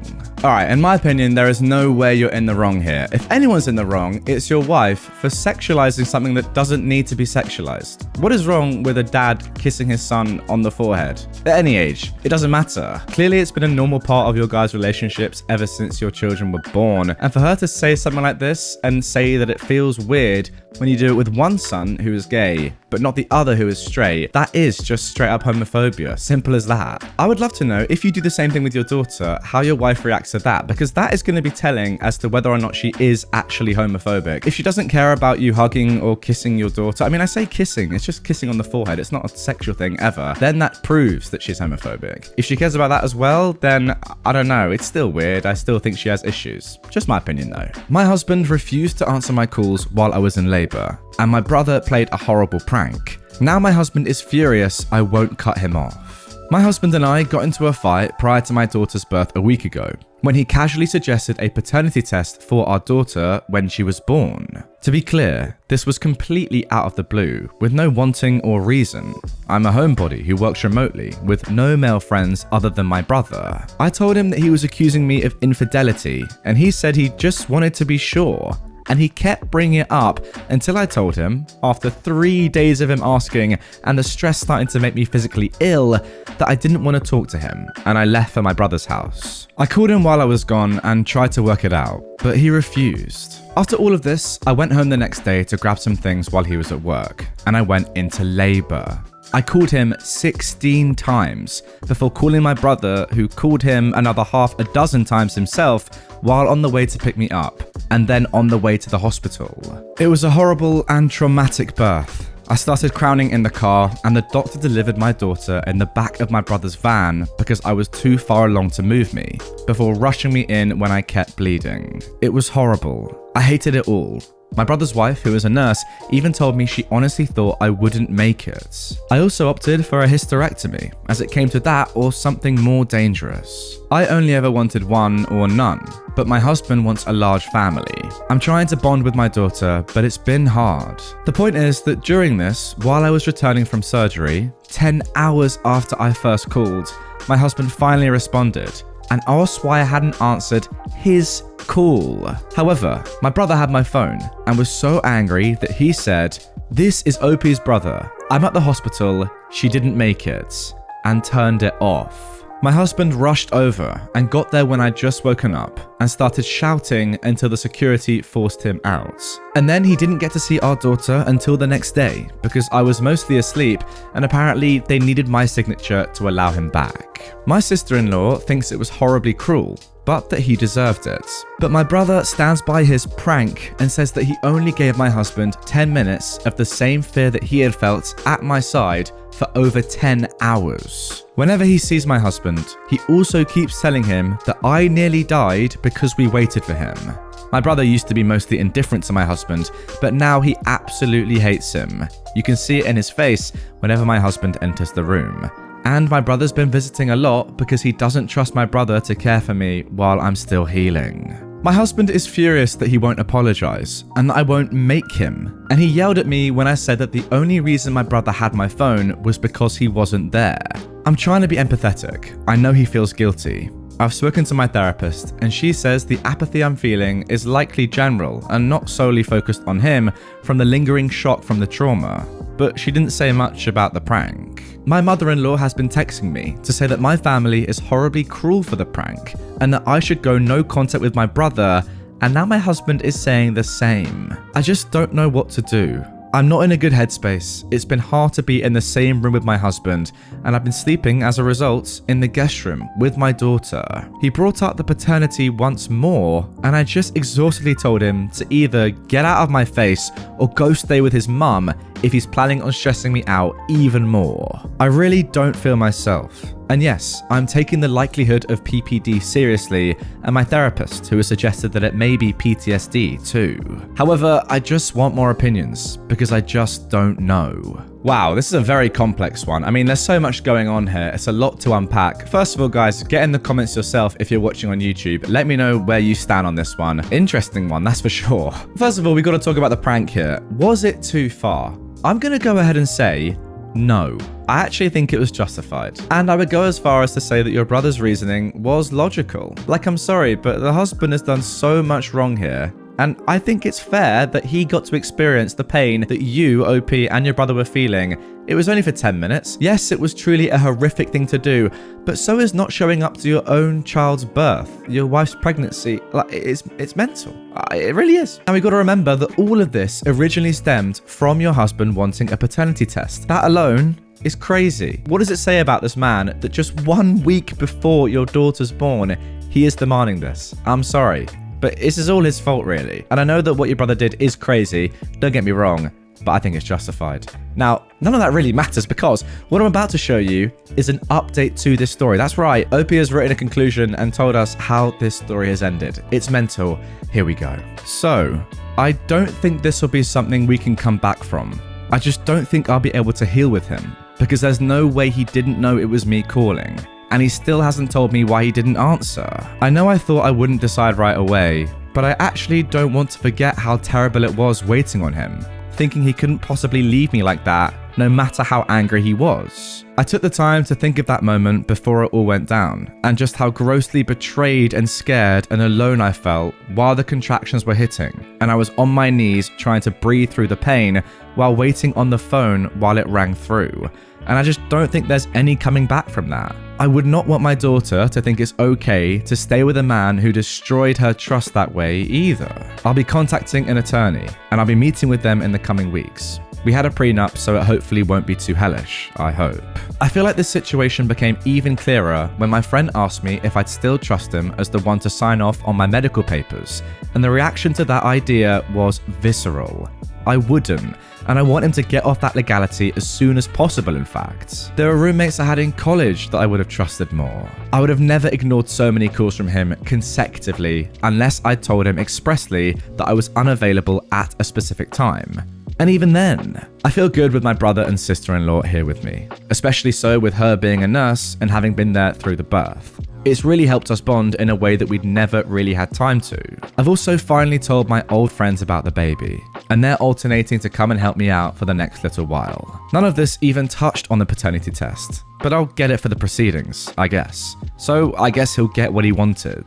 Anyway, I'm safe and well, and my daughter is healthy and happy as a peach, and pretty much an angel who is happy to sleep peacefully anywhere and took to the boob with ease. Which is such a blessing because everything still hurts. Just making this decision has taken an odd weight off my shoulders, and my sister-in-law has really been helping us bond. Anyway, thank you for letting me write this out. I'm not good at diaries or journals, but writing to people feels different, and it's actually brilliant for the clarity of the situation. Even my therapist said that I seem clearer and calmer. So there we go. That has caused the ending of that relationship. Let me know in the comments if you think that was the right decision or not. Now, it's interesting, OP's logic here, because usually you'd say, okay, let yourself calm down, and calm down especially from those really angry thoughts that you had in the moment. But the difference here is that those angry thoughts and emotions are so key in this entire thing that you can't forget about them. And I actually massively understand what OP's done here. Thinking back to that moment and thinking how terrible it was and how you were in such a horrible and potentially life-threatening position almost because of your husband is reason enough to not forget about them and to, you know, put them in the forefront of your imagination and mind as you go on and make the decision about your future with this man. I think it's logical, and I think you made the right decision. Let me know if you agree in the comments below. Wow, a crazy story. And so is this next one. Am I the butthole for not waking my partner up and causing him to miss a family trip? I am a 26-year-old woman, and me and my partner, a 28-year-old man, have 5 daughters. 7, 6, 4, and 3 years old, and also a 5-month-old. For a long time, there's been an issue with him getting up to help with the kids in the morning. He thinks he should be able to sleep in on his days off work, while I think he should get up when the kids and I do. Or we should at least be alternating who lies in a bit. We've been seeing a therapist who has mentioned he should be helping more in the mornings. Recently, we had a family trip planned to the zoo with both of our parents, our sisters, and their kids. Previously, when we've gone out for the day, I've needed to shake my partner awake several times, and he lies in bed while I get the kids ready. He'll finally get up 5 minutes before we leave as I shout at him that I'm getting in the car. I've mentioned to him that this is very frustrating as it's a lot of work getting the kids ready to go out, and it's not fair to leave it up to me while he lies in bed. He'd apologize and promise that the next time he'd get up and help. The night before the trip, I told him I'd need him to be awake at 6:30 a.m. so we could get everyone ready to leave by 8. He said he set an alarm and we went to bed. My alarm went off at 6:30 a.m. and I got up, while my partner kept sleeping. I decided I wasn't going to wake him this time, and I continued getting the kids ready. At 8 a.m. he was still sleeping, so I loaded the kids in the car and we set off. We arrived at the zoo at 9:30 a.m. and his family asked where he was. I mentioned he was still in bed and chose not to come. At 10:15, I got a phone call from him asking where everyone was.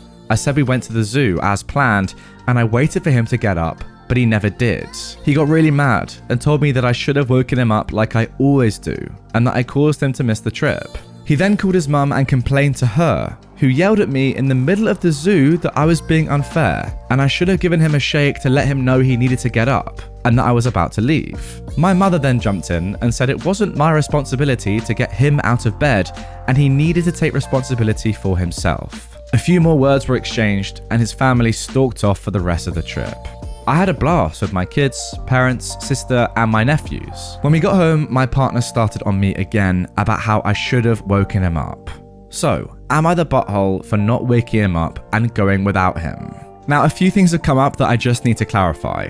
1, he wasn't always like this. When the oldest 2 were little, he was always up with them. He even got up before anyone else to cook breakfast before going off to work. We had to move in with his parents at one point, and that is where things started to change. His family are incredibly misogynistic. Dad works, then comes home, watches TV, and drinks beer, while his mum does everything else, including getting his dad up for work, etc. These beliefs seem to have rubbed off on him, and his mum is very quick to tell him that something is the woman's job. 2, he's seeing a therapist independently who has suggested some form of depression. 3, he's generally pretty good otherwise. He'll help with dinner, cleaning, putting the kids to bed, etc. So he's not entirely useless. Getting out of bed in the morning is a long-standing issue though. Now, just like the previous story, this has actually also been resolved. We have an update. The morning after this incident, my partner got out of bed when the kids did, and took the older girls out for breakfast. Later, I asked him if he'd be willing to read the thread, and he agreed. He was very subdued afterwards, and didn't say much except for agreeing that he was the butthole. The next day, he took off work and saw his GP and started on antidepressants, and we had a long talk. He was ashamed by how he was acting, and to see strangers comparing him to children. Those are some of the comments that were put on the first post. He cried when he realized how much he was letting everyone down, especially his daughters, who will grow up thinking that this is normal behavior. He confirmed that this all started when we lived with his parents a few years back. He left home at 17 to get away from his mother, and she told him he'd fail, as men needed women to look after them. He felt like a failure, so it was easy for his mother to feed him other ideas, and she'd also manipulate things I did to look like he was incompetent as a person. For example, I'd tell him to relax and handle the dishes, and his mother twisted it into me thinking that he was incompetent, so therefore he should just stop helping at all. He'd wake up feeling useless, and she'd managed to convince him that he was unhappy because I wasn't taking care of him the way a wife should. He decided to go no contact with her, which didn't go well. She cried and told him he was a horrible son for abandoning his mother, and that I was trying to control him by forcing him to do it. He blocked her, but she just used different numbers to continue calling him. After a week or so, he ended up changing his number, and we haven't heard from his family since. He brought up that he was unhappy at work, as it wasn't stimulating enough, but he felt like he couldn't leave. I offered to pick up some part-time work, but he said no. He talked to his boss and took some time off, and eventually quits. He spoke to my dad, who used some connections, and got him a good job at his company. The The new job is a primarily work from home position, so he's able to help with the girls more and has more free time.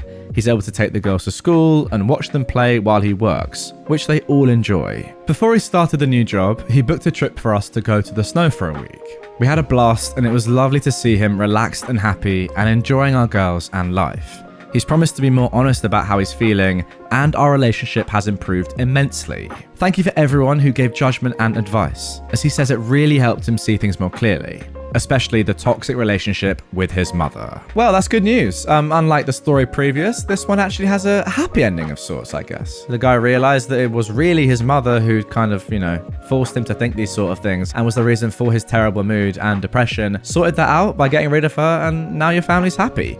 Good stuff. I think unlike the last one, these actions, your husband's actions, weren't caused by himself. They weren't really him choosing to do these things. Obviously, in the situation it was, like he was not waking up on time, but they were kind of pushed on him by his mum. Whereas the story I read before, the husband was the one who asked for the paternity test. That was pretty clear. So yeah, it's a difference, isn't it? The first one was the man himself. The second one, probably his mother. The first one ended badly and this one ended well. Good stuff. Am I the butthole for wearing a tight dress despite my friend asking me not to? I am a 20-year-old woman, and me and two friends, both 22-year-old women, are currently on vacation. For the sake of the story, I will call them Libby and Kat. Libby, Kat and I all decided that while we were on vacation for 1 week, we would go clubbing as much as possible.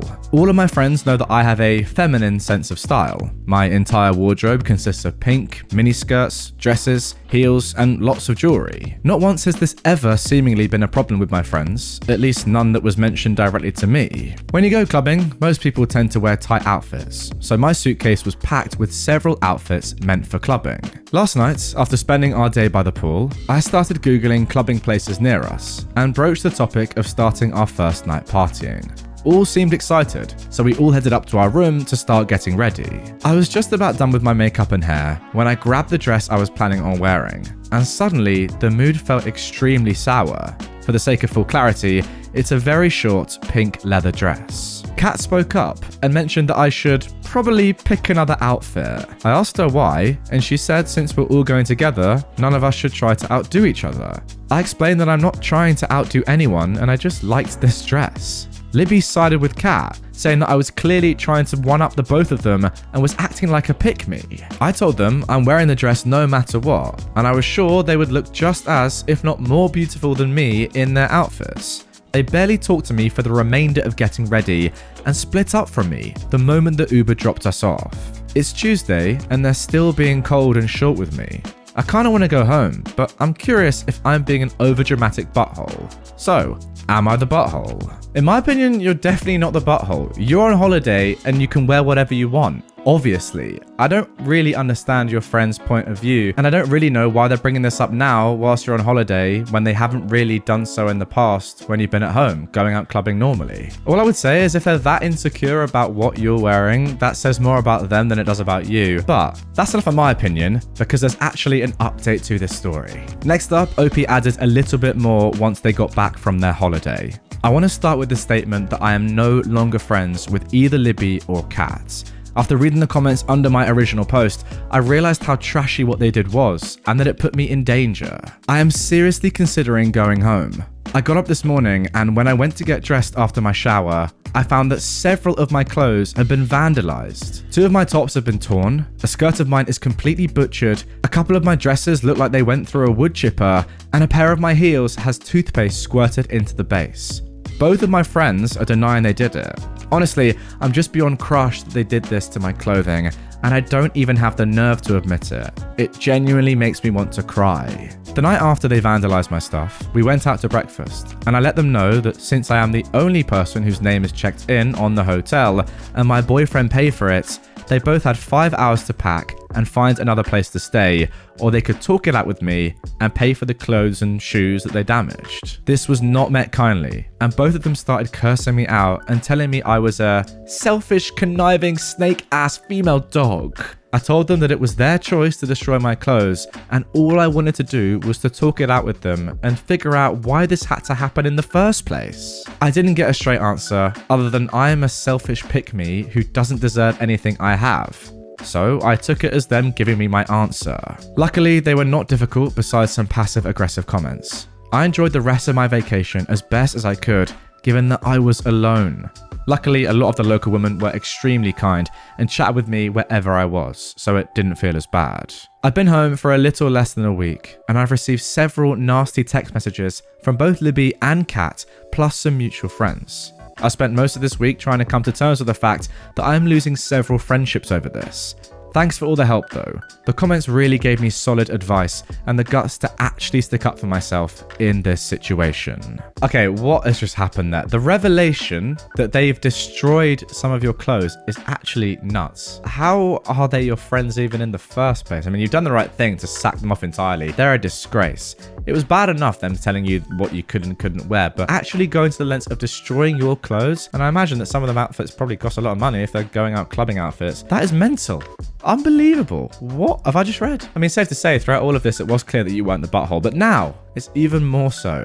Your friends are both cows. Am I the butthole for telling my boyfriend's friends I make twice what he does when they called me a gold digger and he didn't defend me? I'm in a relationship with a guy who also works in tech. He makes 68k and I make 130k. I am a mechanical engineer at a robotics startup.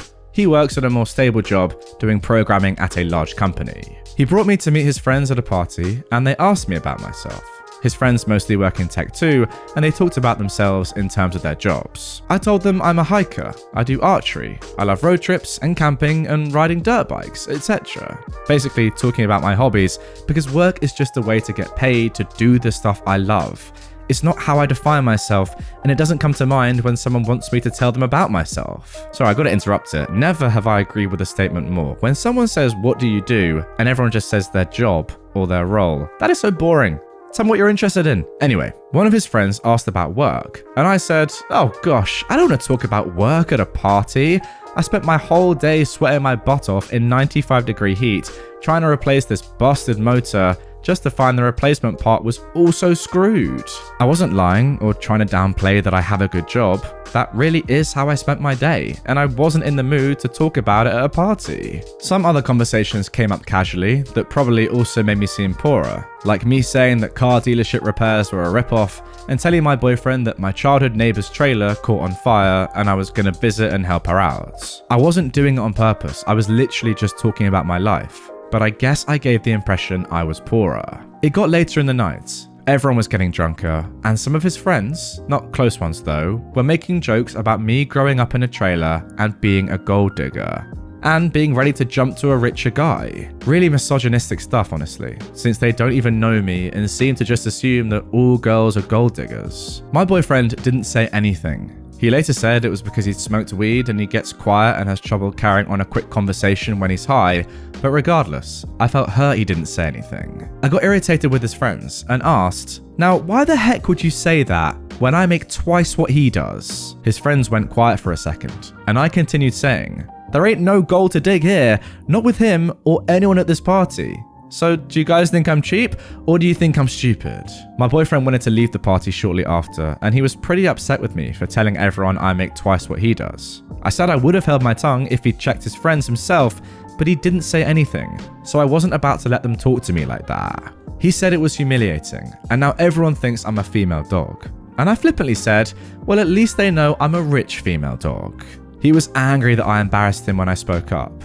I was angry I had to say anything at all because his friends were talking trash, so it should be on him to check them. Stuff is still tense. So, am I the butthole for explaining why I'm not a gold digger? Absolutely not. There is no way that you're the butthole. There is nothing wrong, and there's nothing more, I don't know, annoying, toxic, hateful, just rude than being called a gold digger in the first place, let alone when it's just completely not the fact, and if anything, your husband is the one that's gold digging, right? Technically, if there was going to be one of you, it's him. You're earning double his amount. I don't think it's that big of a deal that he didn't stand up for you in that moment. I mean, look, if he's had a bit to smoke, I can understand why maybe he didn't, and he thought, you know, you're all friends. He should have done. I'm not saying he shouldn't have done, but I can understand why in that split moment he didn't. But to say that you were humiliating him because you stood up for yourself, that is a big no-no in my opinion.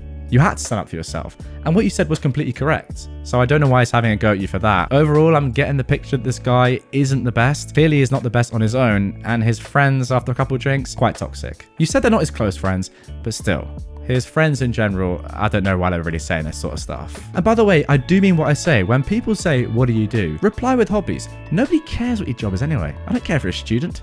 Shut up. I care what you're interested in, so that's a good answer. Am I the butthole for telling my husband he should be ashamed of himself and taking the girls and going home after he made them wait outside of the restaurants? I am a mother of two 19-year-old twins. They're girls. Their dad and I split up 6 years ago, and I'm now married to my husband, Kevin. The problem is, Kevin thinks that my girls are not disciplined, simply because they don't follow everything he tells them, because they don't see him as their father. We've already talked about that. Especially the part where he expects them to dress how he wants them to, and behave how he wants them to. He even called them weirdos, but that's just how the teenagers are, and it's not a new thing. Anyways, I told him he needed to loosen up a little, and lessen his expectations of them. But I get it's hard to do given he was brought up in a conservative household with a hardcore Christian family. Last week, he started a fight after seeing one of the girls' hairstyles and said that she was looking trashy. Because of this, we had to cancel our trip to the mall because he refused to drive us. A couple of days ago, we wanted to go out for dinner. I was intending on getting off work at 6, but had some stuff to get done. My husband and I agreed that he'd take the girls and go to the restaurant and wait for me there. He called me before they got out of the house to complain about what the girls were wearing. The girls sent me pics and I thought nothing was wrong with their outfits, and I told him to just drop it and go. He said fine, then muttered something about me enabling them and then hung up. While I was still at work, I got a call from one of the girls telling me their stepdad had them stand and wait outside the restaurant because he didn't want to be seen with them dressing like that. I was stunned. I rushed to the restaurant and found them near the car. They explained he told them to wait in the car till he told them to come in, basically waiting for me.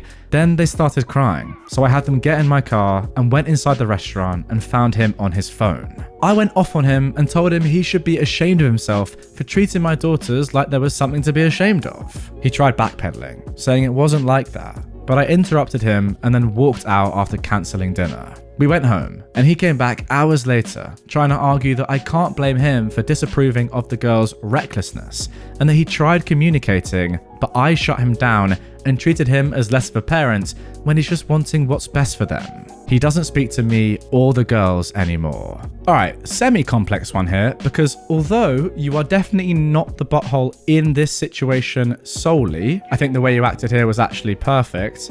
Some would argue that you are the butthole overall, because you were the one that chose to get into a relationship with this man in the first place. Now, I just don't understand how you could possibly have married somebody that acts like this. I mean, he sounds mental. You have like zero common ground. It's clear that your daughters very much dislike him. I don't really know what his intention is with them. He's not acting like a father at all. From what I can see, just reading back through it pretty much, he just seems like a terrible father figure. No wonder your daughters hate him. So although the way you acted in this situation was fine, I think overall you are slightly the butthole for bringing this man into your daughters' lives in the first place, if that makes sense. Let me know if you agree on that one, because it's a little bit meta, and I might be wrong.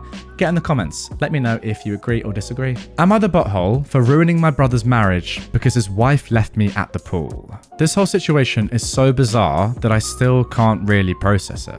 It still doesn't feel real, but I feel scared and guilty. I am a 19-year-old woman, and I had surgery a couple of days ago to get all 4 of my wisdom teeth out. And because I have a really bad fear of dentists, they had to drug me pretty hard to do the removal. Not like laughing gas that wears off really fast, but actual IV medicine, so I was pretty much unconscious during the whole thing. They told me to have a responsible adult drive me to the appointment and back, because the meds they gave me would make it dangerous to drive. My mum was on a work trip and couldn't take me, so I asked my sister-in-law, Bree, 24, not her real name, if she could do it, as the whole thing would only take an hour or 2. I even offered her gas money because the dental office is about 45 minutes away. Now, I would have asked my brother, but he works during the day, while Bree is a stay-at-home mum to their 2-year-old daughter, who I think was at Bree's mum's house that day. Bree agreed to take me to my appointment, and the surgery went fine. Bree waited in the lobby for me to be done. When I came out of anesthesia, I was very disoriented and nauseous, which I guess is normal. I had gauze shoved in my mouth to stop any bleeding, and Bree took me to her car after I was let go. I don't really remember the drive, but it felt like not enough time passed before Bree got out of the car and told me to come with her. I was really out of it and just followed her because the alternative was staying in the hot car. Long story short, we were at a pool? I was really confused, but once we were through the gate, Bree basically parked me at one of those little table benches and said that she'd be back in a while. I was still trying not to puke, and I was really dizzy from the heat. It was 90+ degrees, and the drugs, so I asked her to take me home, but she wouldn't. I guess since it was her day off and she didn't have my niece, she was meeting friends at the pool. I started to feel really sick and on the verge of passing out or having a panic attack, so I called my brother.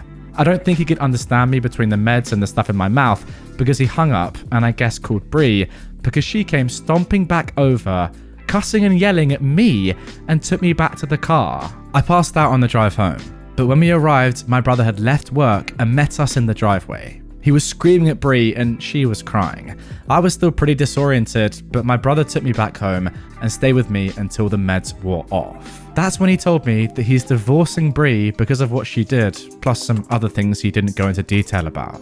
It's been a few days since then, and Bree has been blowing up my phone, telling me what a female dog I am and how me tattling destroyed her family. Now, part of me feels bad for my niece, and I wonder if I should have just dealt with it and waited for her to be done at the pool instead of calling my brother and causing problems. So, am I the butthole? Okay, well, no doubt in my mind, OP, that you are definitely not the butthole, not even close. If you're feeling a little bit guilty because you were the one that asked Bree to, take you to the hospital and pick you up again, and you've caused, in air quotes, the separation of that family, you definitely haven't, and you definitely shouldn't feel guilty about it. Look, Bree agreeing to take you to and from hospital is a nice thing to do, but as soon as she's done that, she is therefore responsible for you. She knew what sort of situation and shape you'd be in. I mean, everyone knows that after having your wisdom teeth taken out, you're all over the place. We've all seen the videos online, haven't we, of people that have had their teeth taken out just going mental. How has she left you on your ones and gone off to meet her friends? That is shocking. And I understand what you're saying in terms of her niece and your brother's relationship with her, but trust me, that would not be the only reason that your brother is breaking up with her and divorcing her. That will be the tip of the iceberg. I can guarantee you that. Am I the butthole for walking out over a chair? Now guys, OP has given us some trigger warnings before we get into this one. Disrespect, anger issues, and also importantly, violence against chairs. Okay, hear me out.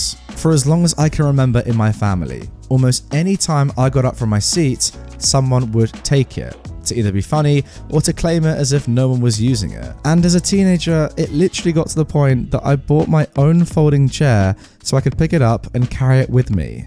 If I left it where it was, somebody would take it. Then they'd get mad when I wanted it back. For example, on a holiday last year, I got up from my chair for a moment to help with something, and I came back to find a kid in it. And then the family berated me for wanting the child to move. But I tell them that when a man owns and brings his own chair, they expect to be able to use it. I own a very nice folding chair that's comfortable and easily portable, and I pretty much bring it to any family events because people are always scrambling for chairs. Well, the other day, I went to a birthday party for my nephew. Now, like always, I brought my own chair, but at some point, I had to use the bathroom. When I came back, my chair was gone, and everyone was acting like they didn't know where it was. I said they had 1 minute to return it or I was leaving. They laughed at first, but then realized I was serious as I started going for the door. Everybody told me to just calm down and it was just a joke. I said I don't care if they think I'm a stick in the mud. I wouldn't be bringing my own chair all the time if other people weren't always taking my seat when I get up. I don't think it's funny. I never did. My brother-in-law then pulled the chair out of where he'd hidden it, and when I got it back, one of the legs was bent. I said it was not like this before, and how could he possibly have done this to a metal chair? He said he could fix it and tried to unbend it, but he only made it worse. The chair is pretty much unusable now because the leg is warped, and I don't want to risk putting weight on it. I told my brother-in-law he owes me $50 for the chair because that's what I paid for it new 2 years ago.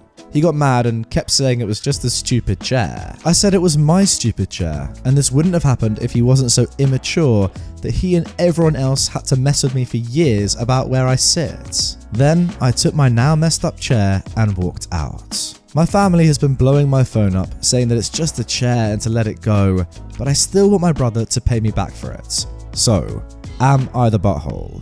Okay guys, if you're watching on YouTube, pause the video right now, get down in the comments and let me know, do you think OP is in the wrong or the right here? If you're not, don't worry, because this story has an update. Last night, I sent a mass text out to my family that I would not be going to any family function, no matter how important it is, until they make this right, by promising not to screw with me anymore, and repay me for the chair. They've mostly gone quiet now, but I can wait. I've got all the time in the world for them to realize I'm serious. Okay, that was the update. And then, just a few days ago, a new post appeared from OP. This is incredible. The title of this is, I walked out over a chair and my family tore itself apart. Now this was actually posted to r/entitled people. I wasn't going to come back here again. To be honest, I'd completely forgotten I made this account.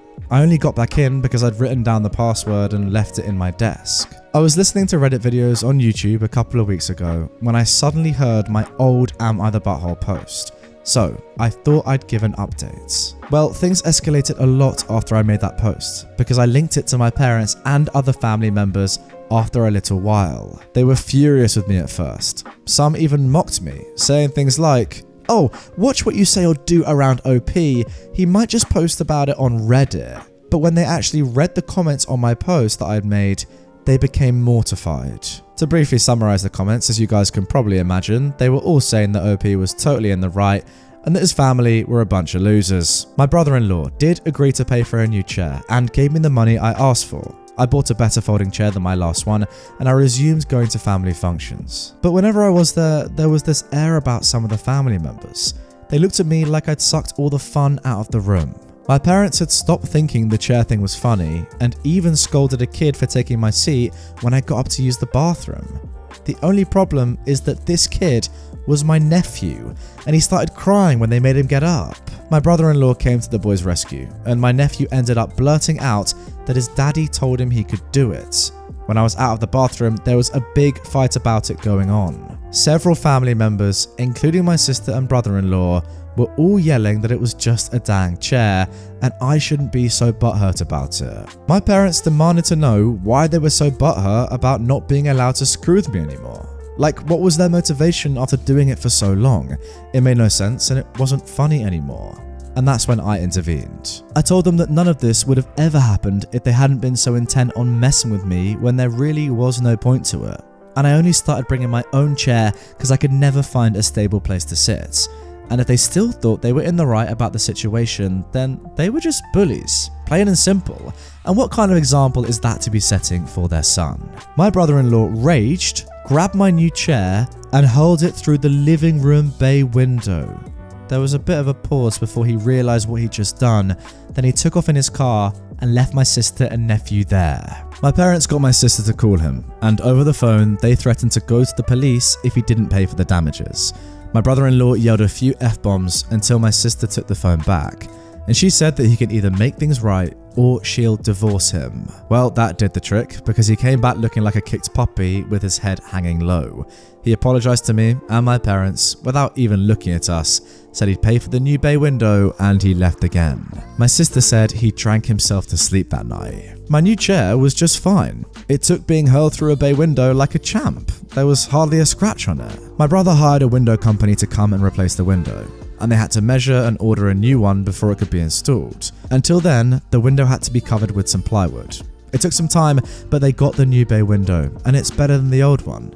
Though I imagine that it was extra expensive because it's a bay window. Now the family was still divided about the entire situation for a while. Mainly my brother-in-law's parents, my uncle, and a couple of cousins. They blamed me and called me obnoxious over insisting on bringing my own chair and refusing to let anyone else use it. So I compromised. I said that if I had a good designated seat that no one would try to take away, I'll leave my chair in my car. It took 2 more family barbecues before they finally agreed to this. Since then, I've left the chair in my car unless there really isn't enough seating. And that's only happened once. The problem is though, that even though they've stopped screwing with me, they were still screwing with each other until things went too far. They still like to take each other's seats, but I guess others were following my example because they also put their foot down and demanded it stop. It's been going on for decades and they've had enough. My brother-in-law stayed out of the fight entirely and hasn't caused any more trouble, but for several family functions, a number of people now didn't bother to show up. My mother was broken up about it because she loves hosting parties. It took months, but everything more or less normalized again. But without the chair thing going on, some have resorted to other stupid pranks, like a little device you hook to a chair that makes farts. They didn't do this to my seat, but did it to a cousin. And said cousin got really petty at the next party and let out real farts. He said he ate a whole pack of fiber bars and had eggs for breakfast. And it was dang nasty. Other pranks included hiding eating utensils, a stink bomb, hiding some sort of monster thing in the toilet, cellophane in a doorway, ripping paper when somebody bends over, messing with drinks, hiding shoes, copying outfits, a container of foam packing peanuts above a doorway, and finally, the one that really infuriated my aunt and uncle when a party was held at their house, a glitter bomb. They got their carpet professionally cleaned afterwards and billed the person who made the glitter bomb for it. So now pranks are just over. They don't want any more, and I'm fine with that. But the last few family functions have been a bit dull.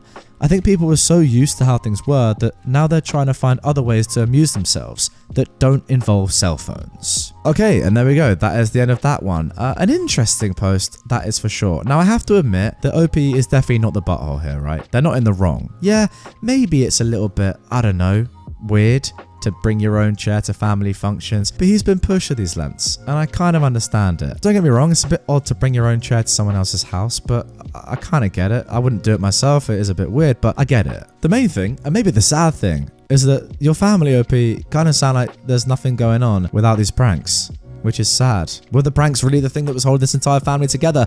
I ask. I think they just might have been. And for those to have ended because of OP, does that in fact make him the butthole after all? I'll leave that up to you to decide, guys. Now, this next post is unbelievable, and I can almost guarantee that you will have no idea what happens next. Am I the butthole for laughing after my sister implied my brother's girlfriend's dish wasn't good at Thanksgiving?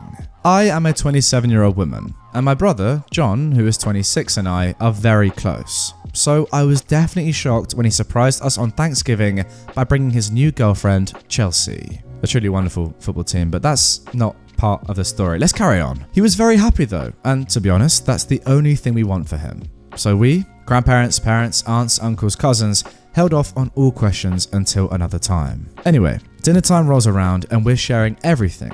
And my aunt kind of pulls me off to the side and tells me we're not going to be eating my mashed potatoes because Chelsea brought some. And John asked that we serve those. Now, I was a little peeved, not gonna lie, because I've done the mashed potatoes for Thanksgiving since I was 16, but I got over it pretty fast.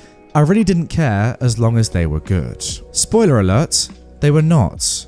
Everything that could have gone wrong with those potatoes went wrong. They were raisins. Chelsea was really excited though, so when she asked everybody if they were good, she got some mm-hmms. You know, the kind you do with your mouth closed and an uncomfortable smile on your face. Everything else was good, so her dish was highlighted. We all thought we passed the test though, until my nephew spit it out into a tissue. She said something about not pleasing everybody to lighten the mood, because we were all looking at him hard as heck, and my brother went, "I'm sure they're glad to have a break from my sister's potatoes anyway," and then laughed. Now, I wasn't going to say anything, but my younger sister, who was 22, said, "We are not," in the most monotone voice, and I just laughed, like one burst of a cackle. Chelsea teared up, and the rest of the night was awkward. My brother called me a butt and is still mad at me. So, am I the butthole? Alright, immediate thoughts, no. Because come on, like what's she doing? Raisins in mashed potatoes. I know there are some dodgy, culinary decisions going on right now in 2022. Pineapple on pizza springs to mind. Let me know in the comments down below if you're a fan. But I personally think it's disgusting and it's a disgrace to the human race. But apart from that, raisins in mashed potatoes. I'd rather jump off a bridge. Anyway, there's an update to this story. Let's hear it. So, first of all, let's clear up some questions and things in general from the first post. Yes, they were actual raisins. Not the metaphorical kind. They were just mixed into the mashed potatoes. Yes, my wife makes a side salad, as all traditional dishes are given to immediate family members. No, my brother doesn't make anything, he never has. Chelsea and John have been together for about a month and a half at this point. The laugh wasn't a ha ha ha, it was just a ha. One very loud ha. Alright then, into the meat.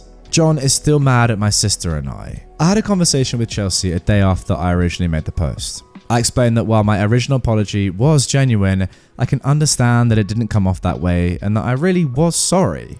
I also said I had no intentions to hurt her feelings whatsoever. She explained that my brother told her to bring those potatoes, which she questioned because she's familiar with the traditional Thanksgiving setup. The justification for that was him wanting her to feel like a part of the family.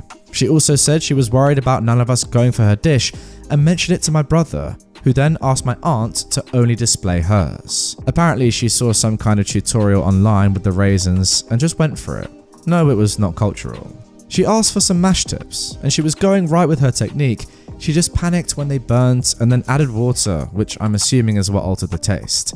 Then she added the raisins, which we both agreed could be left out of future potatoes. Overall, Chelsea and I are all good, and she will be coming to Christmas dinner. Okay, sounds like this one was sorted pretty decently. Again though, as I said before, I must reiterate, raisins and mashed potatoes, don't do it guys. If you're thinking about doing it, throw the raisins in the bin. Now I'm trying to work out in this story, who was more of a butthole? Chelsea or her boyfriend, your brother OP? I'm kind of leaning towards the feeling that John was in the wrong here.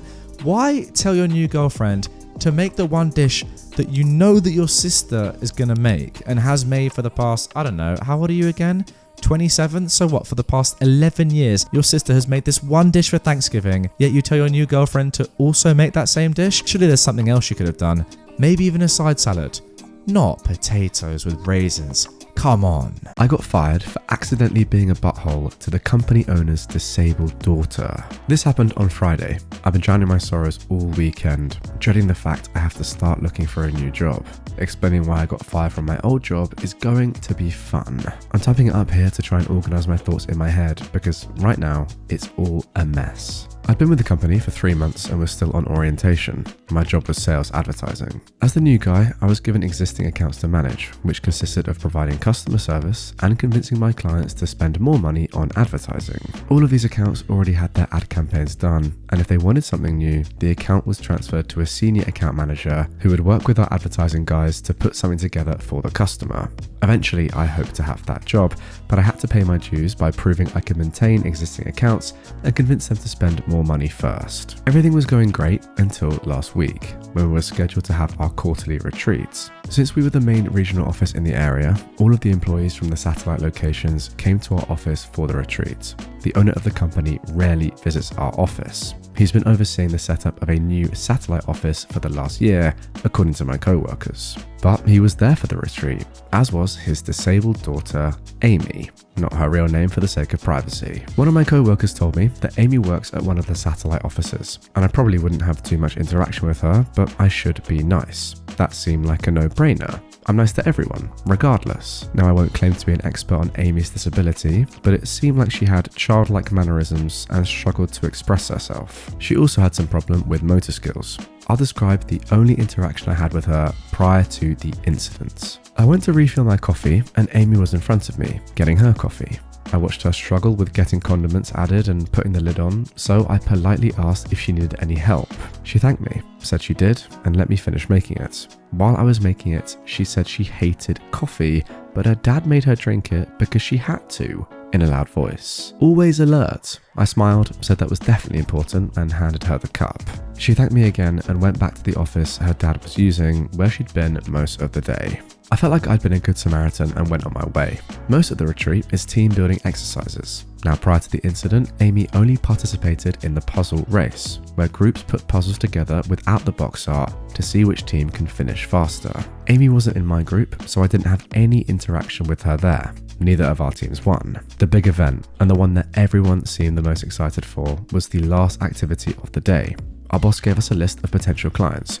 We were supposed to select 3 as a group and put together something to attract the customer. We were told that we'd be judged on our creativity. My group explained that we could do pictures, slogans, jingles, whatever we wanted. Each person expected to work on one individually, then work with their group to polish it up before it was presented to everyone. It was kind of a big deal, because at previous retreats, there'd be clients on the list the owner was already close to bringing on board. And if you impress the owner, you might just land that account. I went with a jingle, rhymed a few words, and recorded it. It was silly but fit the brand. My group gave me some pointers, we made some improvements, and I recorded the final product for submission. I helped my team with their projects until it was time to turn everything in. After everything was turned in, we gathered in the big conference room to critique each other. The owner went through them one by one. If it was a picture or storyboard, he'd put it up, read it, and we'd make comments, good or bad. There were some that were great, which drew a lot of compliments, and some that were really bad, which we laughed about as a group. You could tell the senior account managers didn't care much about the exercise or put much effort into their pictures. Nobody seemed to get upset or offended, regardless of the feedback. When my jingle was played, it got a lot of comments, not all of them good, and I took the feedback with a smile. After getting my feedback, I felt a little more comfortable about sharing my thoughts on other presentations. I gave what I thought was valuable feedback to a few products, laughed at a couple of others, and then a rather crude drawing was put up for the exact same company I'd chosen. I immediately joked that, well, at least my jingle was better than that. Did a 3-year-old draw it? And laughed to absolute silence. I was really confused because plenty of people had made jokes and everyone laughed. Instead, a few people looked at me like I was disgusting, and the owner said, well, if you don't have anything nice to say, keep it to yourself, maybe. Then my boss scooted down to where I was sitting and told me I needed to go to my desk. Now. I noticed as I was gathering my things that the owner's daughter was red-faced and starting to tear up. The team building exercise was over for me. I went back to my desk and it began to sink in that the drawing must have been drawn by the owner's daughter. But there was no warning or anything. The owner didn't reveal who put together what we were looking at until after a few critiques. Maybe I should have known, but everyone was joking and having fun up to that point. Someone else had a pretty bad drawing that got laughed at. Either way, I felt awful. As soon as the event was over, I approached my boss to apologize. He told me to wait for him in his office. Long story short, I was fired. My boss said since I was still on orientation, he decided I wasn't a good fit for the company, so it was better to let me go now. He didn't outright say I was being fired for making fun of her drawing, but that's literally the only thing that I've ever gotten in trouble for. My work up until that point had been praised. I didn't get much time to process it because my boss had already called security, who showed up fairly quickly and escorted me to my desk to gather my things before escorting me out of the building. An hour later, I got a call from one of my former teammates, who asked if I wanted to join the team for a drink one last time. They needed it after the retreats and felt bad they didn't warn me. I wasn't feeling up for it, but I wanted to try and make sense of the whole situation, so I went to the bar. In the back of my mind, I was thinking that since I'm about to start looking for a new job, a few references from former co-workers wouldn't be bad, since I definitely won't be getting one from my boss or the owner of the company after everything that's happened. The team explained that Amy comes to all of these retreats and she always does some crude drawing like that. Everyone just sort of knows to say nice things about it and move on. One of my teammates said that once you've seen one of her drawings, you know what to look for. Well, I didn't, and nobody warned me. I started to get pretty upset that this was a known thing and everyone knew but me, but what could I do? I'd already effed up and it cost me my job. The team also shared more about Amy. Apparently she works at one of the satellite offices, but doesn't really do anything. The people in charge of the office try to come up with stuff for her to do because she gets upset when she's bored. The team said the way the people who worked there described it, they were basically her babysitter, so she wouldn't bother her dad all day when he spent most of his time there. And after he moved on to establish the new satellite office, he didn't take Amy with him because she liked all the friends she had at that office. They also said that her dad had harassed a few single guys at the office to take her on dates, which seemed pretty dang HR inappropriate, but he does own the company. My team said Amy desperately wants a boyfriend and wants to get married, which she talks about all the time. The consensus seemed to be that there's no way she actually understands how relationships or marriage works, and her dad probably put this idea in her head to begin with. One of my teammates did joke that it wasn't a bad deal because whoever married her would inherit the company since she is the old man's only kid. But I wasn't really in the mood for jokes at that point after losing my job over one, so I told them I needed to go. The only good thing is my former team members did say they would gladly give me a reference if I needed it, since they felt so bad about not telling me about the Amy situation to begin with. Oh, and the cherry on top? Amy sent me a Facebook friend request over the weekend. I haven't accepted it. I already upset her and it cost me my job. Part of me wants to accept it, apologize and block her, but I'm not sure I'm ready for that either. I'm gonna take a few days to get myself together and then get my resume out there. I mean, look, no doubt about it. In isolation, this is a very bad situation. I mean, taking a mick out of a disabled person is never a good idea, trust me. I've been there. I haven't really, that was a joke. Doesn't matter. What I will say, getting away from that very quickly, is that I feel like you're very unfortunate here. This wasn't your fault. Everyone else knew apart from you. How were you to know? Everyone else was bantering around making jokes, but no, at that one point, you were somehow supposed to clock that this wasn't a jokey time. I don't know about that. I feel like you were in the right. Look, I get why they fired you and all, but I just don't really see how it's fair. The good news is though, guys, is that a few days after this post, OP posted an update, and the conclusion to this story is fantastic. Here we go. First of all, thank you to everyone who made me laugh. The first time someone joked about me accepting a friend request, marrying Amy, and taking my revenge by inheriting the company made me uncomfortable. By the third time I saw it mentioned, I couldn't help but laugh. A lot of you gave me good advice. I appreciate those who talked about legal action and what options I had.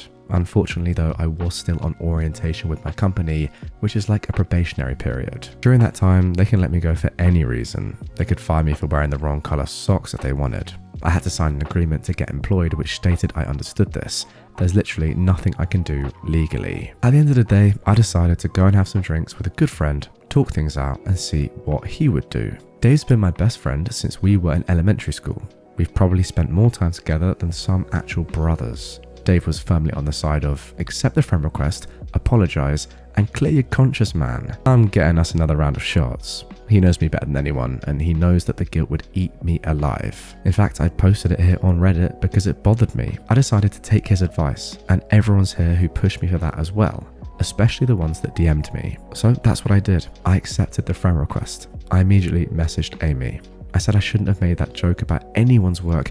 It was unprofessional and I was sorry. It took her a while to respond, but when she finally did, she thanked me for my apology, but said she sent me the request because she wanted to apologise since I lost my job over it. I said she didn't owe me an apology, and there was another long pause before she asked if she could copy and paste something to me.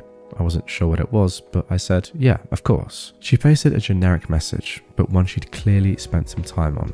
I don't want to type it out word for word, but I'll paraphrase. Hi, my name is Amy.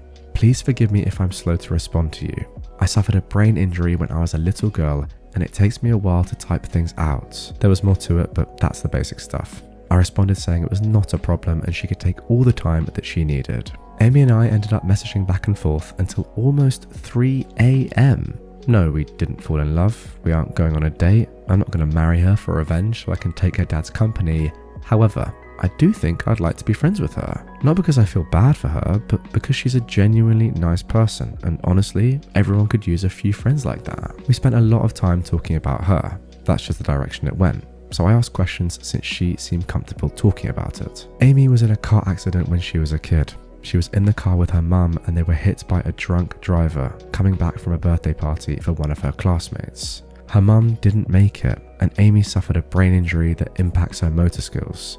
Because it makes it difficult for her to speak and do simple things like getting dressed, making coffee, etc., people assume she's mentally challenged. She was put in special ed because of it, but worked really hard and graduated from high school. She even wanted to go to college, but her dad didn't think it was a good idea. Her life has been difficult because it's hard for her to communicate with people. By the time she can get a fully formed sentence out, the conversation is over.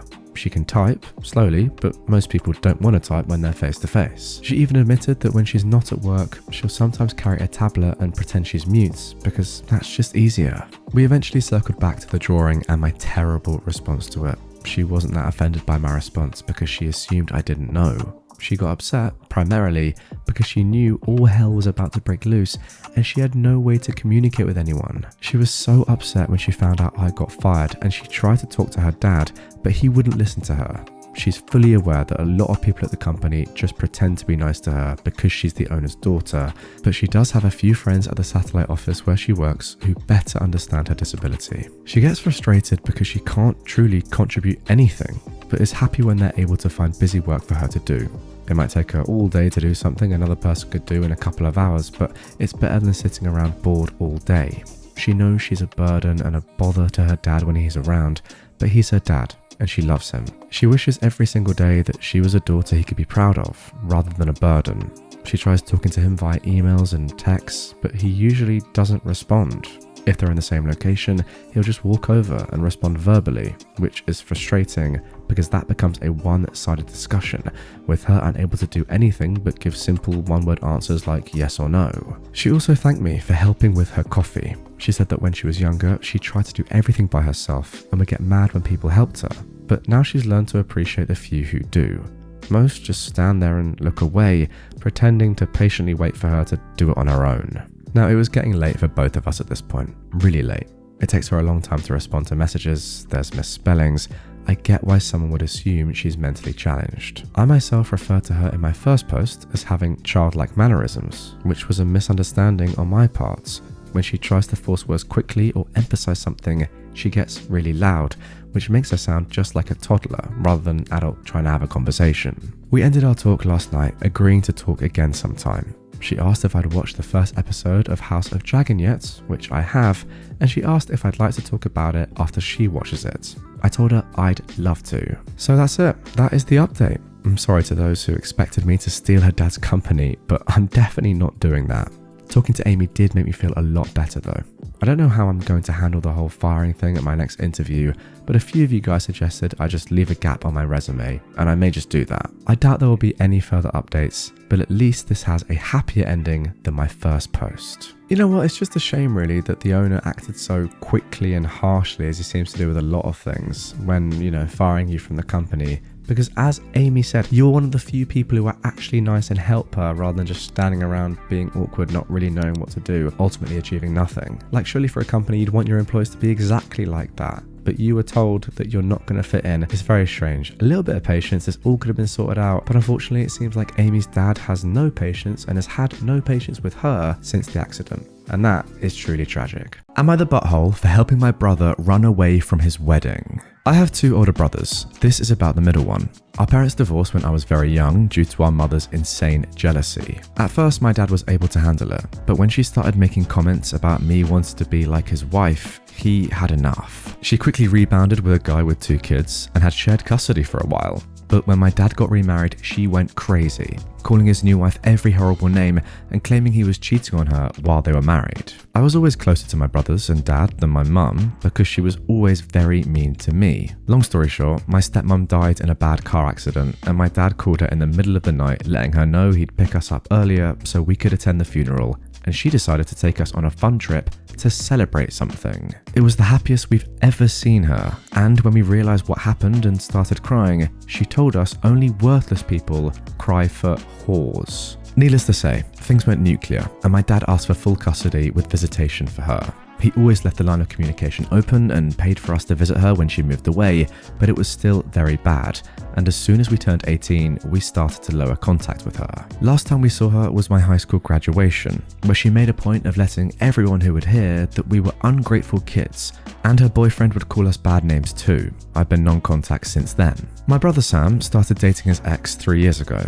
She's heard all the stories and the reasons we are no contact, but she believes we're just dramatic. They had many issues due to her opinions, but she eventually seemed to drop the "you need to reconcile with your mother" crusade. During the wedding planning, there was no indication of things going wrong or fishy, but then we got to the church, and lo and behold, Mum, her boyfriend, and his 2 kids were sitting at the front. I immediately panicked and called my brothers. Sam thought maybe somehow she found out and wanted to crash, so he called his then fiancée to let her know of the potential drama, but she told him it was fine since she invited them. Sam hung up and asked me to go and get him while my oldest brother dealt with things at the church. We went home and barricaded ourselves there, even when his ex, her family, friends, etc. came to try and make sense with him. Mum's boyfriend even called and said he always knew we were worthless. Now that the dust has settled, most of Sam's friends are on his side, and so is most of our family, our dad's family. Sam's fiance's parents already threatened to sue for the money they paid if he didn't marry her,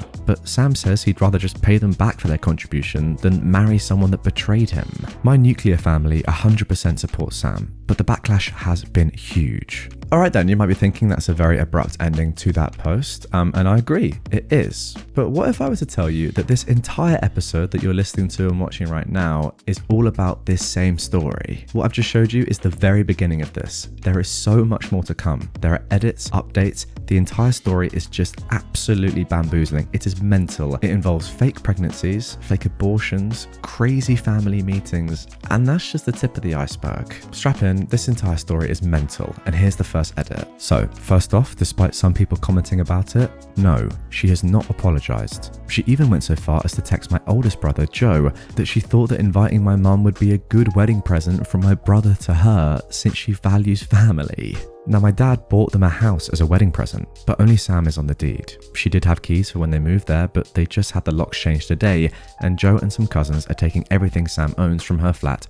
during this week. We aren't worried about being sued, but we'll consult a lawyer just in case. We also heard that Mum and her family are still in town, but since we're all staying at our childhood home for a few days, we don't care. My dad is sad that Sam is heartbroken, but is trying to cheer him up along with my boyfriend and sister-in-law. I actually had to delete and deactivate my social media because I kept getting nasty comments and messages, but the more people learn the reason Sam ran away, the less it gets. I'm still sorry that she felt humiliated, but my brother comes first. I also asked Joe about the church aftermath after I went to get Sam, and it was just as I expected it. He says he stood up in front of everybody and told them Sam wasn't coming and to please go home, and all of their gifts delivered to our side of the family will be given back ASAP. Sam's fiance was still outside the church when someone in her family informed her, and she started screaming and crying and calling Sam non-stop. Mum tried to talk to Joe, but he didn't even look at her. And when she couldn't get a reaction out of him, she started crying loudly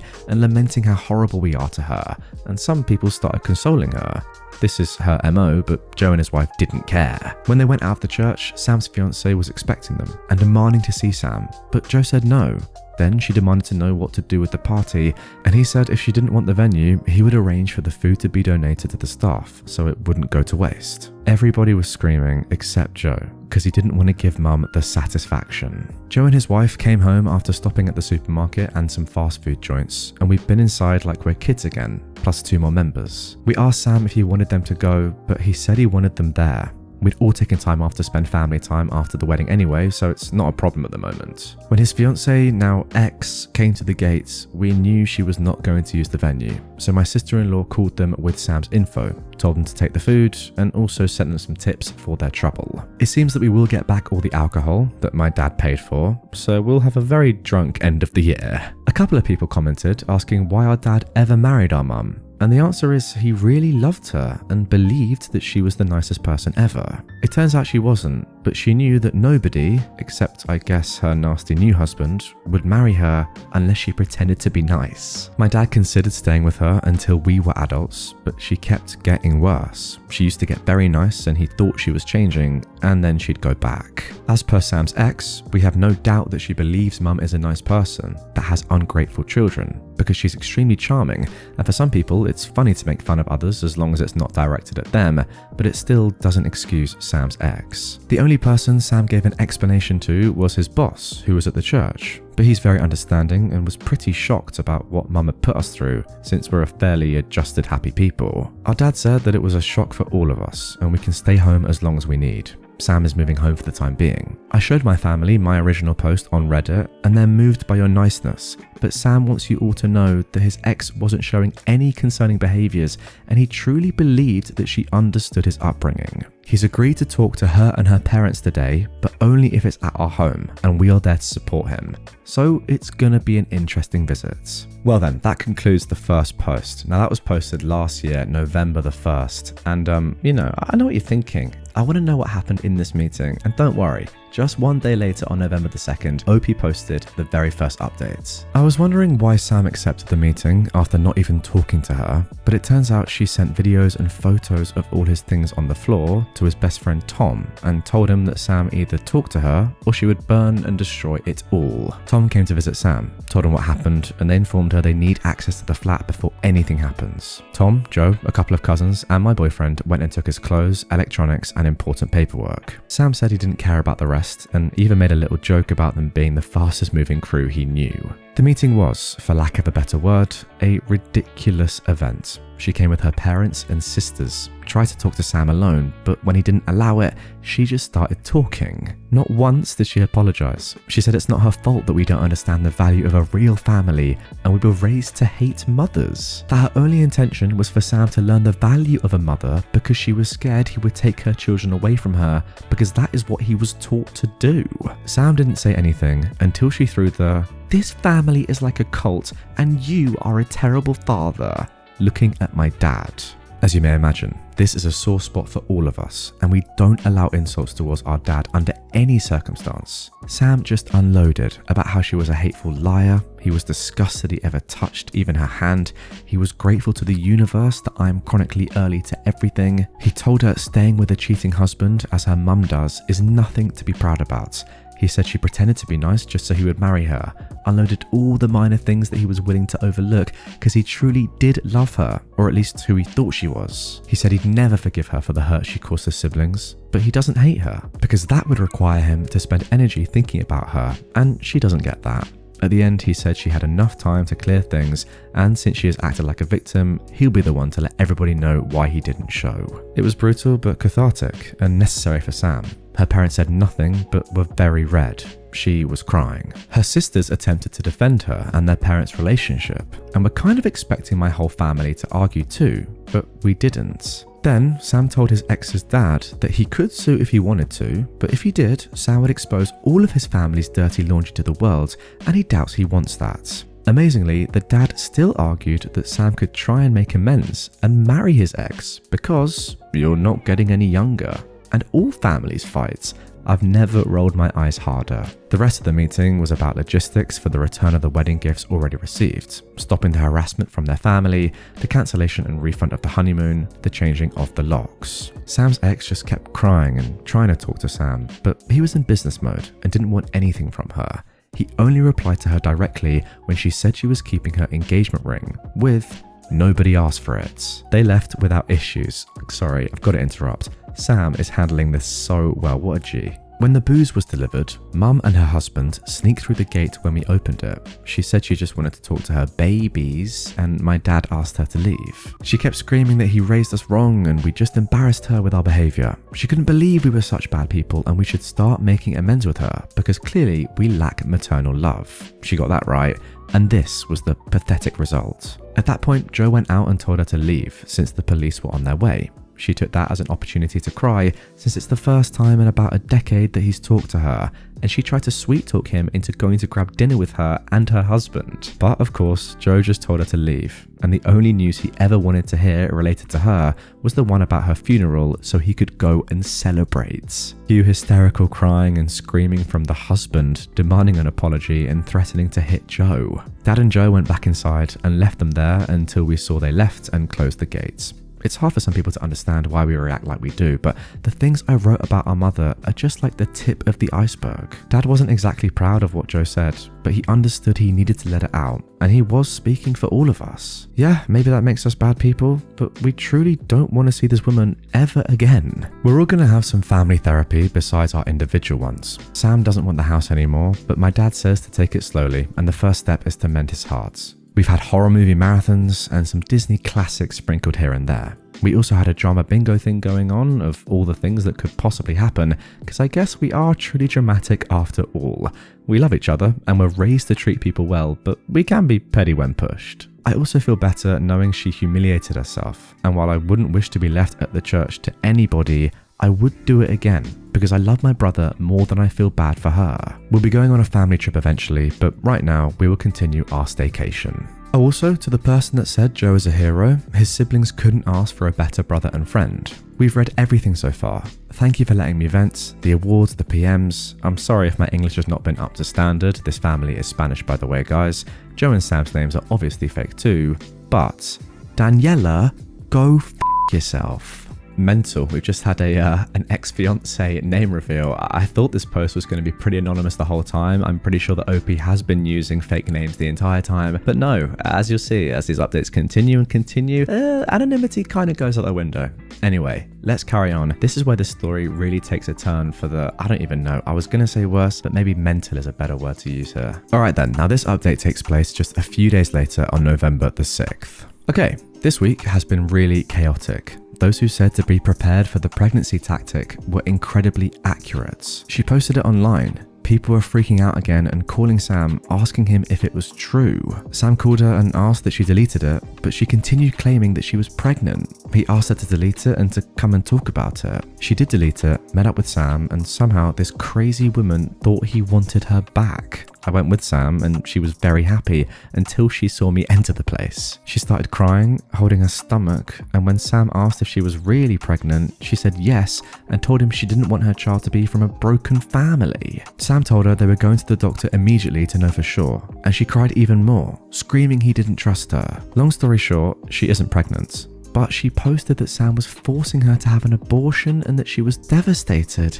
As you may imagine, this was a horrible thing to say. People were calling Sam because they're so whiplash from the drama, they don't know what to believe anymore. When my sister-in-law, Anna, Joe's wife, found out about Daniela's posts and the meeting, she called Daniela. I'm unsure what was said in that conversation, but I've also never seen Anna this angry. The posts have been taken down, but Anna wrote an email with all relevant information, including that Daniela was never pregnant, and sent it to everybody in the wedding list. This morning we heard Daniela had a breakdown after leaving voicemails telling Sam if she couldn't be with him, she wanted to die. This is another tactic straight out of our mother's playbook, and Sam simply called the police and told them what happened. Her family forced her into therapy and she's in observation right now. It brings us no pleasure that it came to this, but we don't want to get involved anymore. We're also changing our numbers. Already requested it. Our mother emailed Anna threatening to sue her for defamation regarding the email blast. But we're not worried about that either. Anna's parents are amazing and they made it perfectly clear they are on our side and 100% agree with the way she handled things. Joe was enraged, but Anna convinced him to let it go and simply move on. Mother's husband has been a peach as usual. Dad is considering a restraining order, but they're not great in our country. We did have a get together at home yesterday and it was a lot of fun. There was karaoke, dancing, nice food and drinks, games, and a bouncy house because why not? We love them. Most people avoided the topic of the wedding and the social media posts, but those who brought them up did tactfully. Dad had already given away a lot of the alcohol to his employees. They got to choose what they wanted and got a bottle each. He's also adding bottles into his Christmas baskets this year. We're going to spend the holidays together and traveling. I suggested to Sam about maybe repainting the house, but he just doesn't want to live there. He'll rent it. I made a joke about me simply eloping or not having a proper wedding to avoid drama, and Joe told me in no uncertain terms I get the biggest party ever if I choose to. So yeah, he's still the best. So that is the end of update 2. Now after that point, we didn't hear anything from OP for about a month and a half. So update 3 is coming on the 22nd of December 2021. Sam is doing well. He's taking time off for work. His boss is very understanding about him needing time and told him he can always come back. He's still living with Dad and has his savings, so he's not worried about that aspect. He's running now and decided to run the marathon next year. He's more and more his goofy self and is doing renovations at home. Or in other words, Dad and Sam are trying to paint some rooms and do murals. It's hilarious and they have a lot of fun. Now, Daniela wrote him a letter, but he sent it back. The house was put on the market as a rental and he's okay with it. I am engaged. It turns out it's been months in the making, and when I made the joke about eloping, my future husband Matt panicked that I discovered the plan. He spoke with Sam, who already knew of the plans, because he didn't want to make him uncomfortable, but Sam said it would actually make him uncomfortable if he didn't. He also spoke with Joe and my dad made him sweat when he asked for my hand, saying it was not his to give, but they say it was all in good fun. It happened earlier this month. I'm very excited, but not as much as my dad. He says he wants to walk me down, even if it is a civil wedding. While my news is amazing, I believe the other big news is better. Joe and Anna have been on the adoption list for a while, and as of a couple of weeks ago, they have a baby. She is the most beautiful, sweet, best baby ever. The adoption is final, as it is usually in our country for newborn or almost newborn babies. We knew they wanted to adopt for a while, so when they told us about the baby being officially theirs, there was a lot of crying, but happy crying. Dad's in full grandpa mode, and even as bad as some things got this year, this is the best thing that happened to our family in years. Mum did learn about the baby and demanded an introduction. She's been served our version of an order of protection. She's never putting her eyes on her if we can help it. I guess that's the bad news. Due to the new COVID, we decided to stay home. Now with a new addition, we wouldn't travel, of course. We had a Christmas/welcome baby/baby shower/engagement small gathering last weekend, which Joe and my niece didn't attend since she's too young, but they were there via Zoom. We all agreed to give Sam some goof gifts such as t-shirts, mugs, sweatshirts, etc. of Julia Roberts, since you know he is the runaway bride of the family. The reason Joe and I are considering moving is that we live in flats at the moment, and we want to live in houses. We're still shaken up and we know we have work to do, but we know we have so much and we want to focus on that because the negative is in the minority. And no matter what happens, I'm always grateful for my family. I believe this will be the last update, folks. I know the last ones have been mainly drama-free and might not be as exciting, but we aim for that. Now, if you believe what OP is saying, then I'll be honest with you guys, you believe wrong, because just a few days ago, September the 5th, 2022, there was a final update. Okay, let's do the kind of bad news first. Daniela came back with a swing that we were not expecting. She is now pregnant and is claiming to whomever would listen that Sam is the dad. Sadly for her, it is literally impossible for him to be the father, since he wasn't even in the country when the baby would have been conceived, but she's got no way of knowing that. Sam has offered repeatedly to have a paternity test, but she refuses. Sam is safe legally, he just feels bad for her baby. Daniela's dad did sue Sam for emotional distress of 2 of his daughters, Daniela and the one the boyfriend left, but nothing happened since Joe dealt with it. Surprise, Joe is a lawyer. It's relevant info for this catch-up, I promise. Sam decided not to do anything against him since he has too much on his plate and feels pity for the family. Mum still insisted on meeting the baby, but that's never gonna happen. She undusted one of her favourite tactics. She has cancer. She contacted Joe and Anna through their work emails and begged them to help out with meeting the baby since she's so sick and would most likely need a transplant of something, etc. You see, this is like the 5th time that she's had cancer, but in reality, she's had cancer a total of 0 times. She loves the attention, the suffering, the drama, and all that good stuff that bad people like to bring out of others. We never believed her, of course, but what we didn't expect was that she would make a fool of herself when she contacted Anna's mum on Facebook. Anna's mum is a lovely, good Catholic lady, so my mum must have assumed that she'd be easy to manipulate. She told her about her cancer and how heartbroken she was not to meet Joe and Anna's baby. Anna's mum proceeded to ask a couple of questions about the diagnosis and treatment, which made no sense, as expected. Then she blocked her and posted the screenshots on her wall. It's like high school drama, only with older folks with hilarious comebacks. The baby is otherwise very happy and very healthy, and the only controversy regarding her was the question of what Rita would be called. Now, Rita is OP's dad's girlfriend. This is not by Rita, but by our mother, who claimed Rita had no right to be called Grandma. Joe and Anna talked with Rita, and they all agreed for all intents and purposes that she is Grandma Rita, and Mum can do nothing about it. Sam's doing well. He quit his job and started something on his own. He's still living at the family home, renting the other house, and kinda seeing someone. She's nice, knows about all the stuff, makes amazing cakes, knows how to knit. We like her, so we're both positive and cautious. They are taking it slow, but it's nice to see him with someone like this. He also kept on painting rooms with Dad, and the results are, please remember I love these two, embarrassingly funny, ridiculous, and like something you do in kindergarten. Dad got COVID for the first time, and he got so scared that he decided to update his will. That's why Joe's profession is important. They wanted Sam and I to know about it when they finished it up.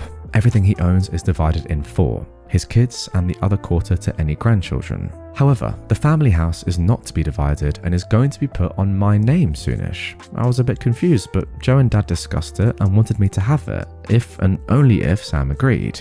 He did and is very happy about it. They didn't really offer many explanations other than it was the right thing to do. I sense a little because I'm the baby there, but it's okay. Joe bought a house in the same neighborhood as our family home. Thus, even if they are not in the same block or anything, they are close by. We, Matt and I, are not buying anything anymore, since I'll be getting the house and it would make no sense. We moved to the family home and it's been interesting but nice. Dad has started semi-retirement and spending more days at Rita's, so it works for everybody. Sam will of course get to stay there as long as he wants, but his murals will have to go.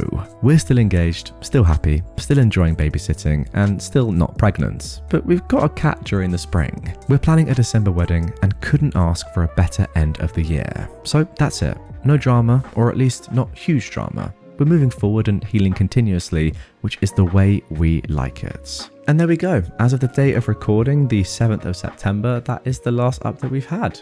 Thoroughly enjoyed that story from start to finish. You're right, OP.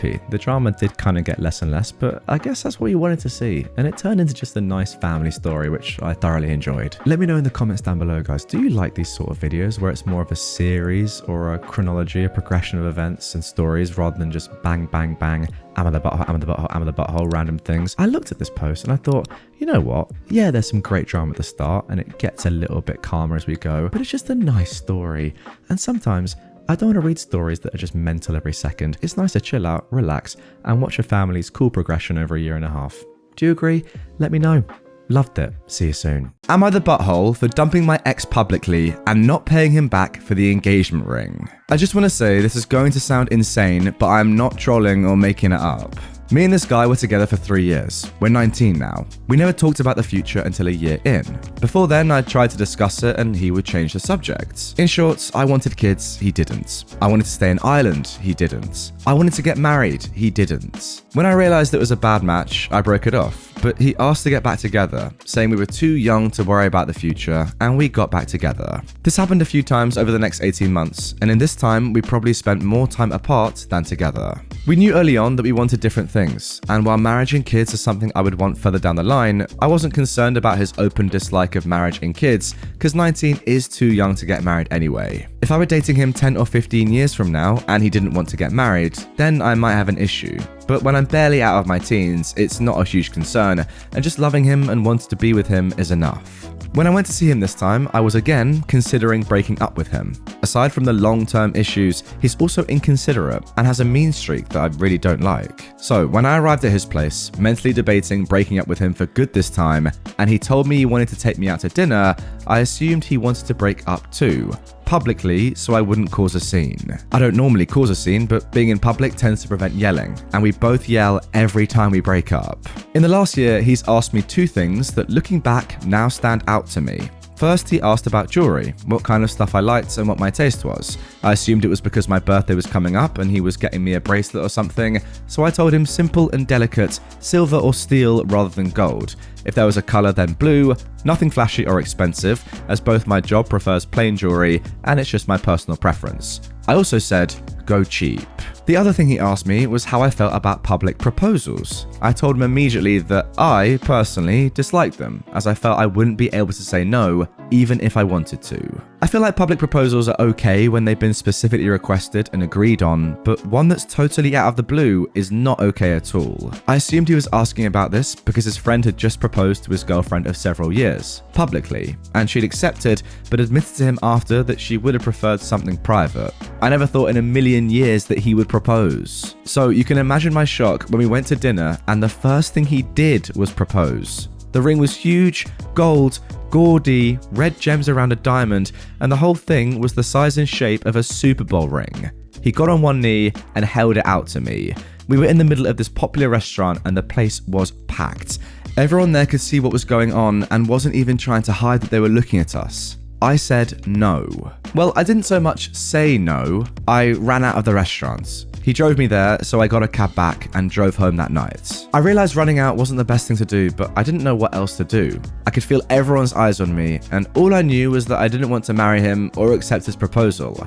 I felt like I couldn't even speak. I was so upset about the whole thing, so I just got up and ran. I just want to take the opportunity to say here that I really don't care about the rings. Honestly, when I want to get married, which is absolutely not when I'm 19 years old, the right person could just turn to me and say, "Want to get married?" And I'd say yes. I wouldn't even need a ring. I know I'm focusing on the ring and the public proposal a lot, but that's only because of 1, how far away it was from what I told him my taste was, and 2, what happened next. I didn't hear from him until a few weeks later. He said that he thought a proposal was something I'd want, but he saw now that it wasn't. He said that he was out of pocket for the rings. He'd bought us both the same one and gotten them engraved. He linked me to the jeweler's website and the ring was up for €1,450. That's about $1,600, £1,300. So a decent amount there for a ring. When I asked why he was telling me this, he said that he'd hoped I would cover the cost of mine. He said that as they'd been engraved, he couldn't get a refund. He'd hoped that I would say yes to the proposal, in which case he wouldn't have asked me to pay, but I said no. He also said I'd embarrassed him by saying no in public, and I should have said yes, and if I was really against it, waited to say no when we were alone. We both live in small towns where gossip spreads at church. Enough people were at the restaurant that night that both of us got asked about it at church on Sunday. He has since messaged me saying he's debating calling in a lawyer to sue me for the cost of my ring, and he also says that I've caused him emotional distress by turning him down in public, and have publicly humiliated him for both rejecting his proposal in public and leaving him to deal with the church gossip, which I had no part in spreading. He says he can also get some money off me over those other two things, so €1,450 for what he spent on my ring, and extra money for emotional distress and public humiliation. I think his legal claims are all BS, and he wouldn't have a leg to stand on in a court of law, but I'm not a law student or a lawyer. He is studying law currently and has an internship at a legal firm. What do I do about all this? Do I need to prepare myself for a lawsuit, or is it not even worth worrying about? Thanks in advance. And then a couple of quick edits. Edit 1. He knew I wanted to get married, but not to him. He not only knew this, but said he had no intention of marrying me either. He openly despised marriage right up until the time he proposed, and he knows that we want different things out of marriage. And I told him that this was why I was breaking up with him the times before this, that I've ended the relationship. During the course of our relationship, he's also said stuff like, "We're still too young to think about marriage. It's not like we're getting married." And, my favourite, "It's not like I'm gonna propose." That one was last April. And a final edit, his mother has reached out to me apologizing for her son's actions. She said that nothing will come of this and that she raised an idiot. Well, if nothing else, at least his mum is self-aware, because my goodness, he definitely isn't. What an idiot. No, obviously you're not the butthole in the story. I mean, I don't even need to answer that question, but I guess that is the point of the subreddit. That is obvious. I mean, there's just so much stuff to unpack. First of all, he's getting annoyed that you publicly humiliated him when he was the one who proposed in public. That was his decision. If he was ever worried about that, don't do it in public. Secondly, suing you for something that he bought you and didn't tell you that he wanted you to pay the cost. I mean, even if he did want you to pay the cost, you can't sue for a gift or a present or a ring. That is ridiculous. And third of all, he's an idiot because I can't even work out what he was trying to do the entire time. Why did he keep saying to you, "I don't want to get married, I don't want to propose," and then propose at the age of 19? How does that make any sense? I don't even know what his intention was there. An idiot of a man. My dad gave the business to my brother, so I left. Am I the butthole? My older brother, who is 30, went to university and then worked in the city as an accountant. I am a 27-year-old man, and I started to work for my dad as a plumber at 15 and went to college to get my qualifications in plumbing and gas. About the time COVID started, my brother moved back from the city and started working for my dad in accounting. My dad has been unwell for the last 4 years due to asbestosis. It's been really hard on the family, and he's getting worse, but is still loving life. I've been running the business for the last 2 years. We've expanded and now have 50 vans in the fleets and 1 qualified and 1 trainee allocated to each van. COVID was hard in the beginning, but we've bounced back. My dad still works on tools with me on Fridays. A half day, then back to my place for some beers. Friday is the only day I'm on tools now, as I'm doing everything to run the business. Well, last month my dad told the family that he's stepping down from the business due to health and wants to spend more time with my mother, and is giving the business to my brother and for me to step down from acting CEO. This upset me. I've been with the business for 12 years. At the beginning it was only me and my dad. My brother never wanted to be in the business. He said it wasn't worth his time, and now he's the boss and I've been dumped back to a heating engineer with a 20k pay cut. He doesn't have any clue what we do or how to do it. I spoke to my dad, and he told me that my brother deserves it for all he's done, that he has a family and I don't, and that he went to uni. A lot of the other workers are upset about the decision and have told me that they will go where I go. I told my dad that if that is how he feels, then I will leave and start my own business. I've not spoken to my dad or brother since, and I've told them to never contact me. For the last month, I've had thousands of calls and messages from family saying some very hurtful things and telling me I'm ungrateful for what I have. So, am I the butthole? Now, I think it's pretty clear, at least in my opinion, that OP is not the butthole in this situation. He's just been shafted by his father. No, not in that way, but who knows, maybe that goes on. Anyway, let's skip straight to an edit and then an unbelievable update. I want to say thank you to everyone for your kind words. There are so many to reply to. I will do my best to thank you all. To hear my father tell me in his own way he doesn't think I'm good enough was hard, and for my family to take his and my brother's side was even harder. In the morning, I will contact the large clients I've worked with over the last 6 years. I know we had some sites postponed due to COVID, big money, and I'll try and take them over. I have 20 of my colleagues wishing to come work for me, and I've saved nearly all the money I've earned over the last 12 years, so I think I've got enough to get myself up on my feet. Okay then, update 1. I want to inform everyone that I'm not starting a business to destroy my brother. As much as I want to, I've spent almost 13 years building it, and I don't want to see anyone out of a job or for the business to die. It's about 5 a.m. in England, and you've all helped me so much. I'm going to be going over to talk to my father at about 8 a.m. and take him out for breakfast and a chat. I'm not sure if I'll get a proper answer from him, but I do love my family, and I want my future kids to know them. I'll update more after the events later today. Update 2. As I said in one of the comments, I believe my family had found my post, and they had. This morning when I arrived at my parents' house, my mum opened the door and looked like she'd been crying a lot. My dad came over to talk to me and we went out for breakfast. He didn't say a word on the way there or when we arrived, but on the way back, he asked if we could pull over and talk. I can honestly say this was the first time that I'd seen my dad cry. I asked him why he did this to me, and he said he doesn't know. I kept pushing, and he finally told me he owed it to my brother for not being about for him as much as me when we were growing up. And there were times that my brother needed him, but he was working. I couldn't believe it. After 12 years of hard work, that was his reasoning. I told my father I spent half my life working to do everything for the business, and now he's thrown me to the side just because he's hurt his son in the past. He told me that he's seen the post that I put up, and to my surprise, he wasn't mad. He actually seemed remorseful. He told me my mother has been in pieces after reading the comments about how bad he treated me, and he thinks I'll never talk to them again. My dad told me after reading it all, he realized he should have split the business between me and my brother. It would need both of us to keep progressing, and he apologizes to me for never telling me how proud he was of everything I'd done.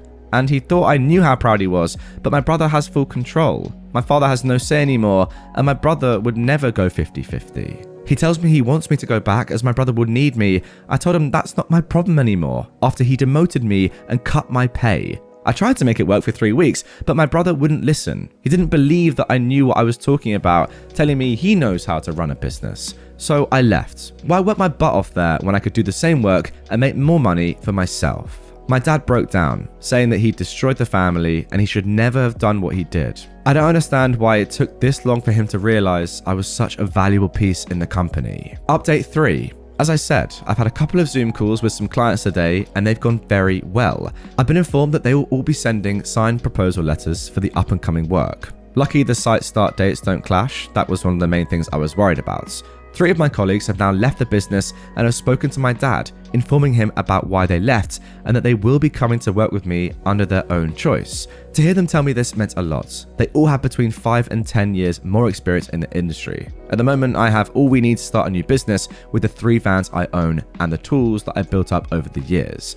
I'm looking forward to the new venture in my life, and I can't wait to share this with my children when I have them. Then I received a call from my father asking me to come over for dinner. I was unsure at first, but I thought it was probably a step in the right direction. On arrival, my whole family was there. I went in and the atmosphere dropped. My mum wouldn't look at me, and my brother just sat there acting as if I didn't exist. My dad came and asked me and my brother to go into his office. He started to ask when I was going to return to the company, as they need me in early Monday morning. I couldn't even believe what I was hearing. I told them both, I'm not coming back and I've started my own company. And what does he even mean? You gave the business to him, my brother. My brother started to lose his temper, telling me if I cared about the company, why would I leave? I said some very choice words before telling him that I've always cared for the company and spent 12 years of my life working to make it successful, unlike him, who swans in, takes all the glory, and that I'm not going to sit there and be treated like that. I told him to F off so I could talk to dad, and I asked, what was this morning all about? He tells me he's sorry on the one hand, but then expects me to come running back.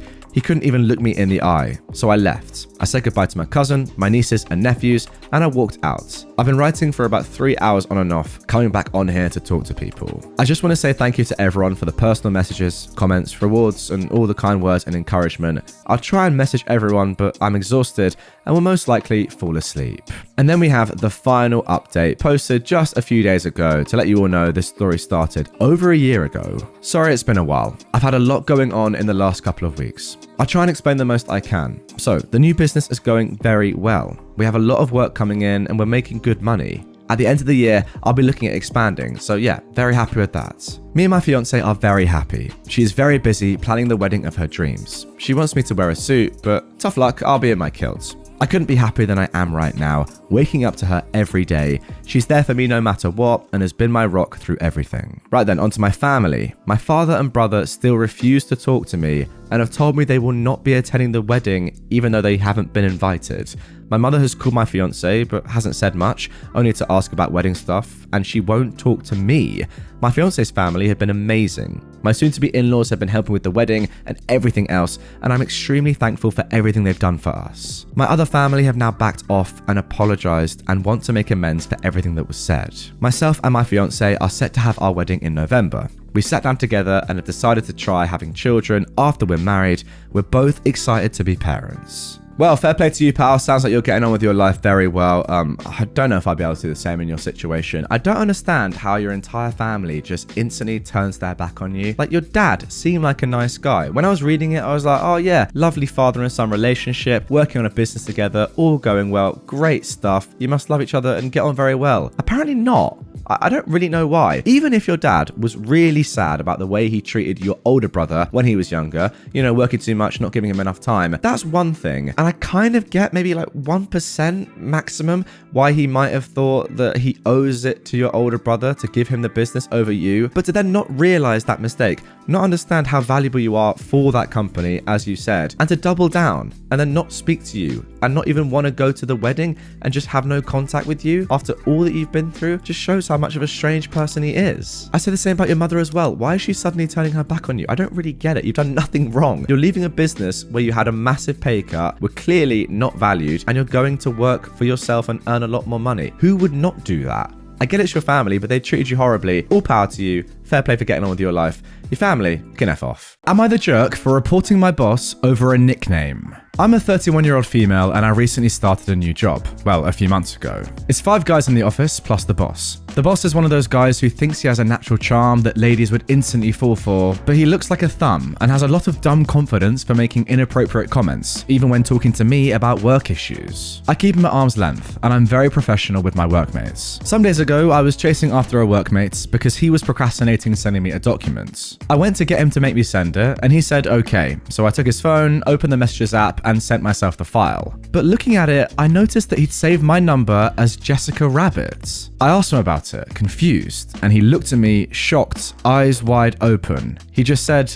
"I'm sorry." I didn't let him go though, and I interrogated him until he confessed that the boss always calls me Jessica Rabbit. To be clear, I'm naturally a redhead, I got it from mum, and dye my hair red when it gets darker. But I don't look like Jessica Rabbit. I'm flat as a table. Yes, I had trust issues about it, and I worked very hard to like my body. I despise the thought of being compared to a hypersexualized cartoon character. I talked to my boss when he came into the office, and I asked him about the nickname. He just said, "Because you're both sexy redheads." I told him to stop it because I don't feel safe. He just said, "Why are you so angry? It's a compliment." I said it's not, and I stormed out. I went to HR to do a formal complaint. The HR lady said that she'll process the complaint, but that it was worthless because the boss is just like that. Well, I told her that I don't like my boss's attitude and I need a warrant to stop. Since then, my boss stopped talking to me, and my workmates say that I'm way too dramatic and don't know how to take a compliment. They also complain that they don't feel safe around me because they don't know if I'll twist their words somehow.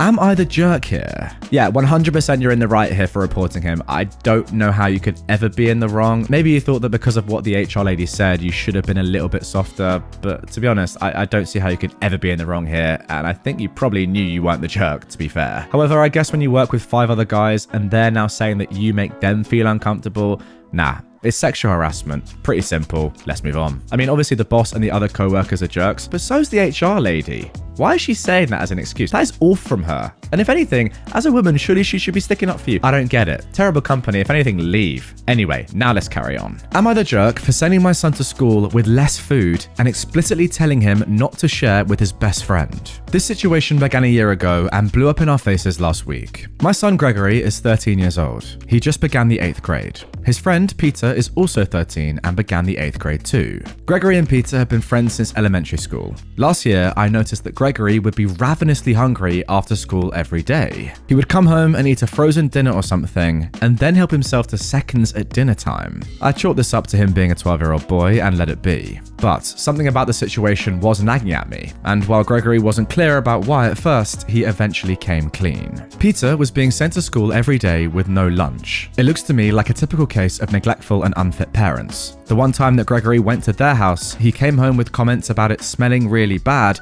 and Peter's parents locking themselves in the garage for hours. Feeling bad for Peter, I decided to discreetly begin giving Gregory more food every day, just about doubling all his food. Over time, I became less discreet and began packing a separate lunch for Peter. I was never thanked for this by anyone, but I knew Peter was eating the food I sent. This year though, things are different. Money is tighter for personal reasons, and frankly, with how expensive things are, I've decided not to spend exorbitant amounts of money supporting someone else's child. I sat Gregory down and told him that I'd be packing him one lunch, which is for him and him alone. I made it extremely clear. Do not share with anyone, and this includes Peter. Gregory followed my instructions until one day last week, I got a phone call from Peter's mother. She was livid that I'd cut Peter off without a single word. I asked her when it became my responsibility to feed her son, and she responded that if she'd known I wasn't sending Gregory to school with too much food, she would have handled it herself. I asked if she remembered why I began sending him to school with 2 lunches in the first place, and she hung up on me. I feel conflicted. I know I'm having my kindness thrown back in my face, but did I approach this situation incorrectly? Alright, very interesting one here. First of all, before I say anything, get your comments in down below. What do you reckon? In the wrong or in the right? It's very contentious, I will say that. For me, it's clear that you're a nice person, right? Nobody would do this in the first place without being a nice person. You've shown that over the entirety of the past year, giving extra food to your kid just to help another. That's good stuff. Also, clearly in comparison to Peter's mother and father, you are a significantly better person. What she's saying is just mental. The fact that she's called you up and said, why have you cut off my son from his lunch? Yeah, that's not even a debate. She's not giving him any food. That's clear. However, where I think you might be in the wrong is the fact that the only person that's really getting damaged by your actions is Peter himself, the innocent one in all of this. Yes, of course you want to stop giving him food. That has to be the long-term goal, especially in the current climate where you don't have enough money. That's absolutely fine. Obviously, no one is expecting you to feed someone else's child, but the problem is that Peter is the one now that is struggling here. His parents are a disgrace anyway, but he feels like now you've just cut him off. He needs food ultimately. And I think that there might have been a better way of going about this. The first thing that springs to mind is surely you go to the school first, right? It's their job to make sure that the kid's welfare is top notch and looked after. Realistically, you shouldn't have been doing what you were doing the whole time. Even though it was a lovely gesture, you should have instantly gone to the school, really, and said, I know this kid is not getting fed. You need to look into this. Because the situation you got right now is Peter is kind of effed, isn't he? His parents clearly are a disgrace and not going to start feeding him, and now he's left on his own. Whereas if you'd gone through the school and it had been a more gradual process of working out what to do, and maybe the school providing some sort of meal for Peter, it would have been a much more smooth transition for you to stop giving him meals. Right now, there's going to be a horrible cutoff point where, let's be honest, we're not entirely sure if Peter's going to be fed at lunch for a while. Am I the jerk for telling my wife I'll purchase the coffee I want because I'm the one with the job?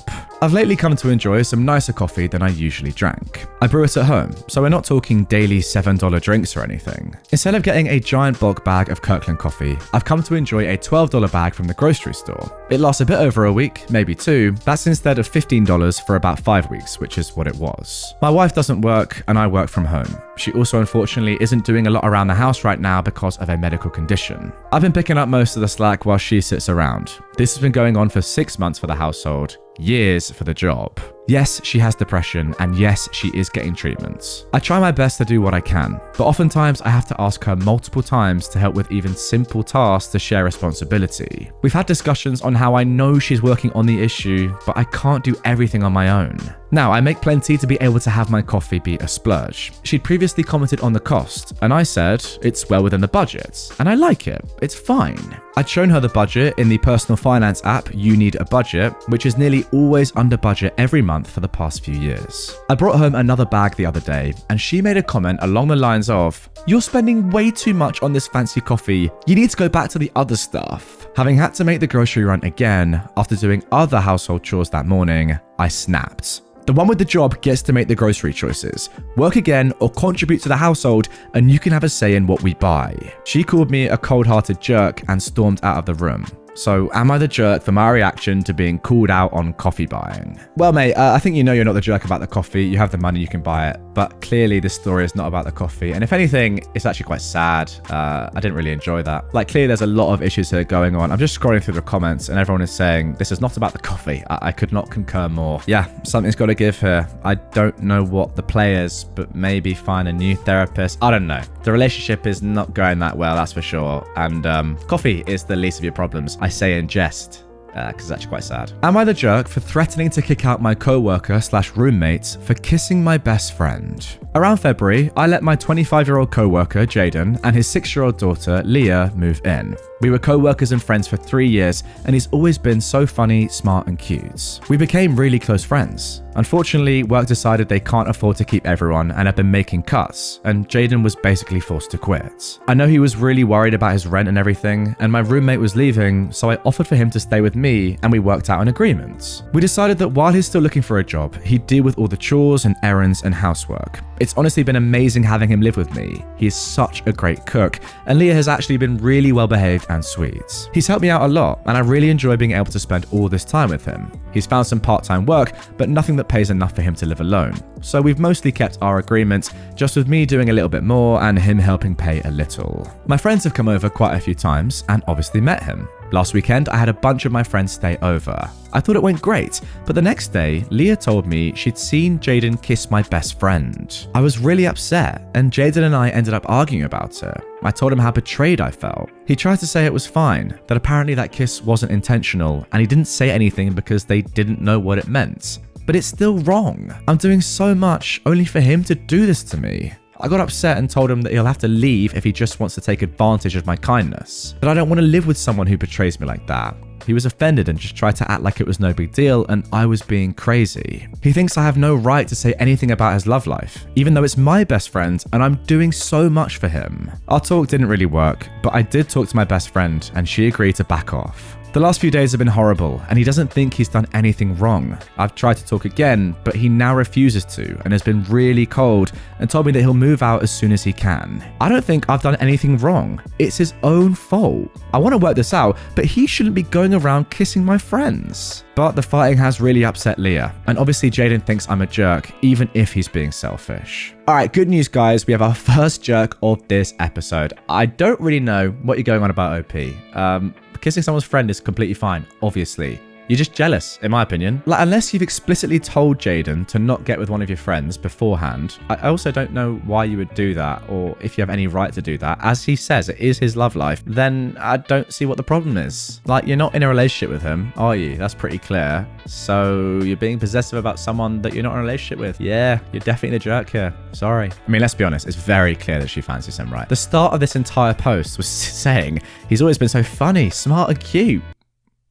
Well, you know, there's a pretty clear signs that you might like the bloke. Yeah. You know what? It's actually not the worst reaction. The more you think about it, I reckon she just doesn't really realize that she fancies him quite a lot, and that's why she had such a visceral reaction. As soon as you actually understand that you do fancy this guy, you can probably have a more constructive conversation with him. Until that point, yeah, you're just being a bit childish, to be honest. Am I the jerk for my reaction when I learned that my fiance returned my wedding dress and replaced it with the one his mum picked for me? My fiance, who is a 33-year-old man, and I, a 28-year-old woman, are getting married in December. His mum is the intrusive type, but she's nice overall, and we somewhat get along. I hate to admit that wedding planning has been an absolute nightmare. His mum wasn't willing to agree on most things, and my fiance said that since he's her only son, then I should respect and appreciate this vision that she has for the wedding and how it should be. She insisted to come along for wedding dress shopping. I took her with me and my mum and friends. I was so lucky to have found what I was looking for. But she picked a dress that she liked so much and said that I always pictured my son's bride in it. My mum and friends thought this line was creepy. I thought the dress was somewhat creepy too, and totally not my type. I apologized and thanked her for her vision, but I told her that I'd already decided on the dress that I'd envisioned myself wearing at my wedding. She got all annoyed because of it, apparently. Then must have told my fiance, because he came home in the evening ranting about how I'd made his mum upset and turned down her help in choosing the wedding dress, excluding her from the process. I asked, what process? Duh, it's just a wedding dress. My wedding dress. So I really didn't get how she should get a say at all. He got upset and said that this attitude of mine isn't working on him or his mum. He said that I should consider the dress his mum wanted me to buy, especially knowing that both dresses weren't that much different anyway, like she said. But I told him, yes, they were different. Like, so different. Anyways, we argued about it, then we dropped it. Yesterday I came home and found out that he'd returned my wedding dress and replaced it with the one his mum wanted.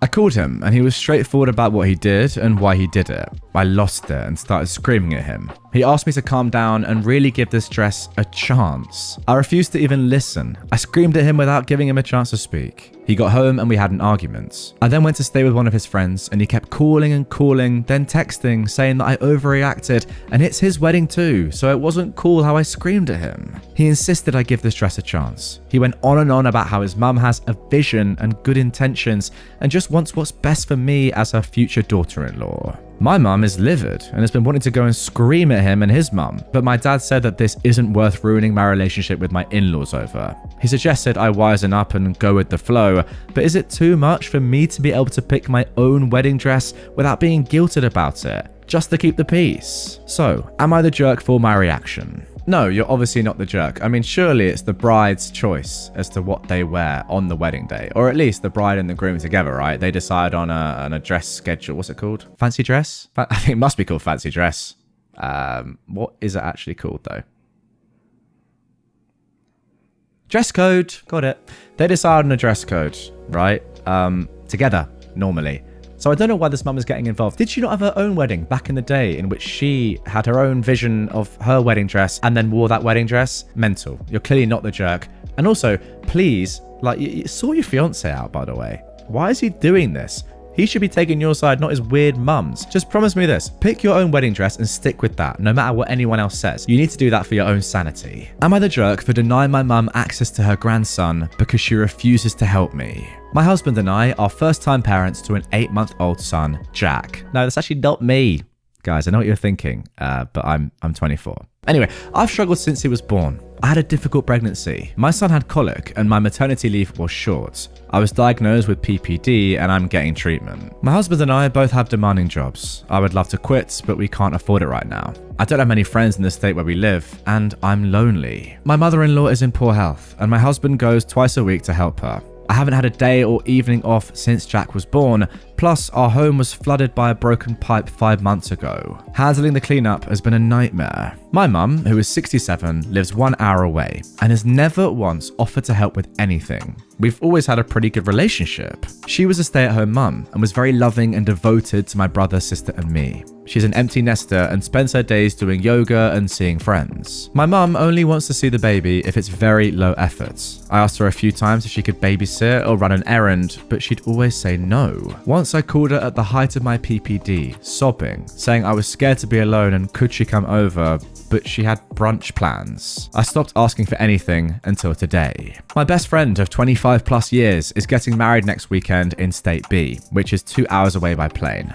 I'm the maid of honor and my husband is officiating. Children aren't invited because the venue is unsafe. About 7 months ago, we started looking for someone to watch Jack. We called everyone we could think of. After a month of searching, we finally found a babysitter in State B through a friend of a friend. Well, the babysitter called on Friday and cancelled. I've spent the past 3 days calling childcare agencies with zero luck. I finally explained my desperation to my mum and asked if she could watch Jack for 24 hours. Or I offered to fly my mum to State B with us, get her a hotel room, and she'd then only need to watch him for 5 hours. I was in tears begging her, but my mum said no. She has a yoga class she doesn't want to cancel. It was the straw that broke the camel's back after months of no empathy as I flounder with PPD. I told my mum that since she's never willing to help ever, I'll be cutting off all contact and she won't get to see her grandson. I know my mum is under no obligation to help us, but then she should not expect to see my son. So, am I the jerk for denying my mum a relationship with her grandson because she never offers to help? Yeah, definitely not the jerk once again. I mean, yes, there is no obligation for her to help you. Of course, that is what you said, you admit that. But then there is no obligation for you to let her see your son.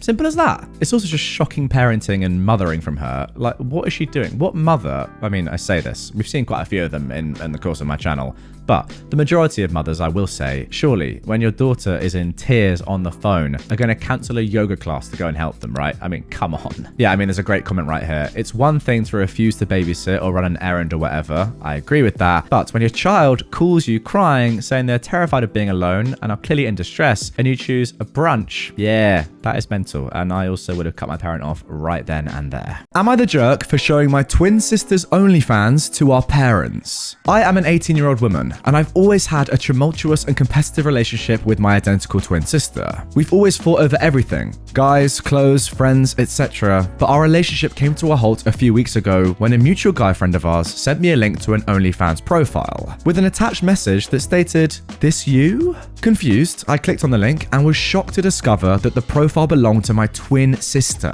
The profile picture was very clearly a scantily clad image of her, and the username was my nickname that literally everyone in my life uses. I asked our friend about it, and he told me that he discovered the profile through Twitter and then subscribed to the profile, which includes dozens of videos of her doing spicy things, to say the least, solo and with partners, all of which with her face showing. I was floored, and in a fit of rage, I showed the profile to our parents. I mean, literally anyone who saw that profile that knows us would immediately assume that it's me, considering she's basically going by my name. Our parents forced her to delete the profile, and she hasn't spoken to me since, claiming that I not only ruined her main source of income, but also betrayed her trust. However, I think that she betrayed my trust by going by my nickname. Am I the jerk? No, you're definitely not. Your sister is, though, for imitating you and using your nickname. She knows full well that you're identical twins. She knows what she's doing. If it was her full personal profile and she was using her personal name, then that's a different story. But the fact that she's imitating you, you're absolutely right to tell your parents. Am I the jerk for telling my daughter that her grades are more important than her pain right now? I am a 46-year-old woman, and I have a 16-year-old daughter.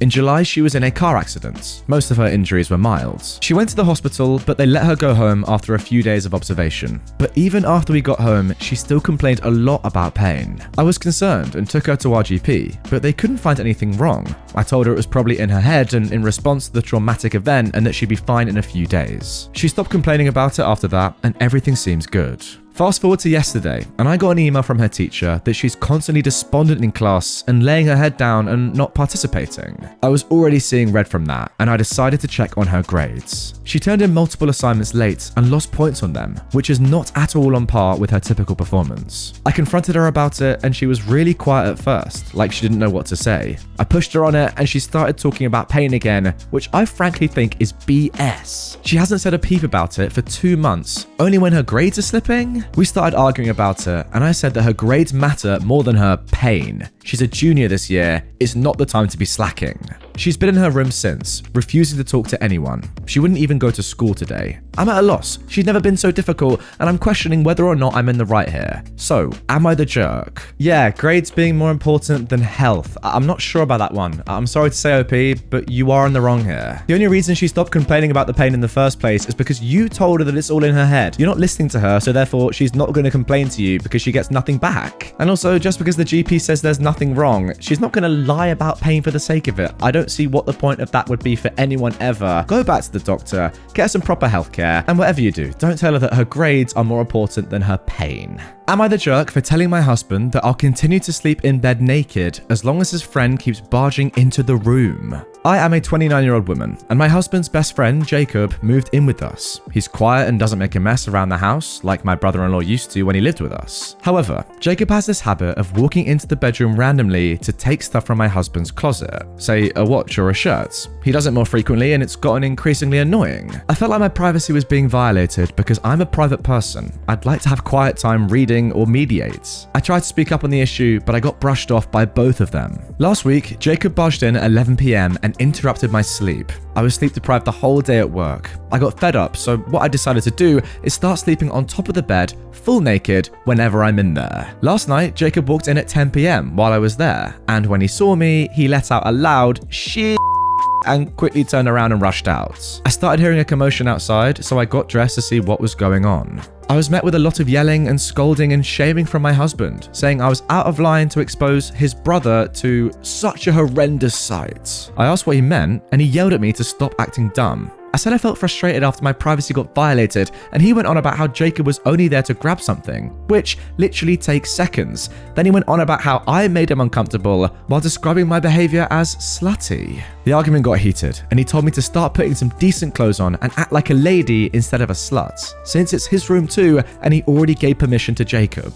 I got mad and told him loudly that I will keep sleeping on the bed naked as long as his friends keep walking in the room. Then I walked off. He didn't stop complaining and complaining, saying I'm being ridiculous, and he even suggested that this was an attempt from me to make Jacob move out. Am I the jerk? We're still arguing about it this morning. I mean, this story is just very strange from start to finish. I have no idea what's going on here. I don't know why Jacob feels the need to go into your private bedroom, even though he's been told by your husband that he can at 11 p.m.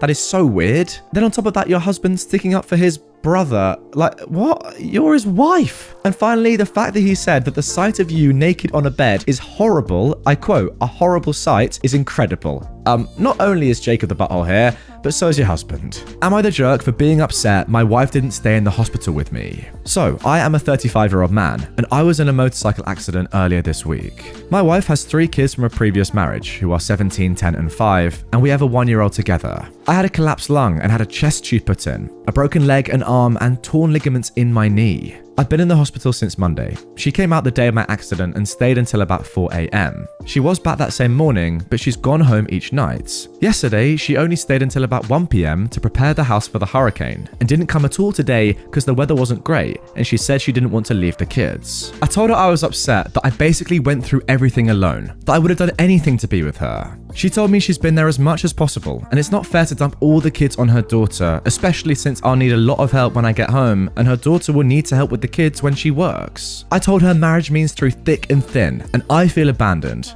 Now I'm getting one-word answers from her. So, am I the jerk for feeling like an afterthought? Listen, OP, I get it. In an ideal world, of course your wife would be there with you the entire time, and I'm sure she would love to be. But you've literally given the context as to why she can't be. She has 3 previous kids from another marriage, and she has 1 child with you. What's she supposed to do? Just leave them all alone? Ask a 17-year-old daughter to look after all of them? No, that's obviously impractical. Yeah, you're right, marriage does mean through thick and thin, but it also means not abandoning your children, your 4 children, for just you. Like, come on, you're in hospital, you're gonna be okay, mate. Like, imagine she just ditched the 4 kids permanently. Like, yeah, you'll be alright, you can look after each other. Oh, you have a 1-year-old? Ah, no one cares. I'm gonna go look after dad.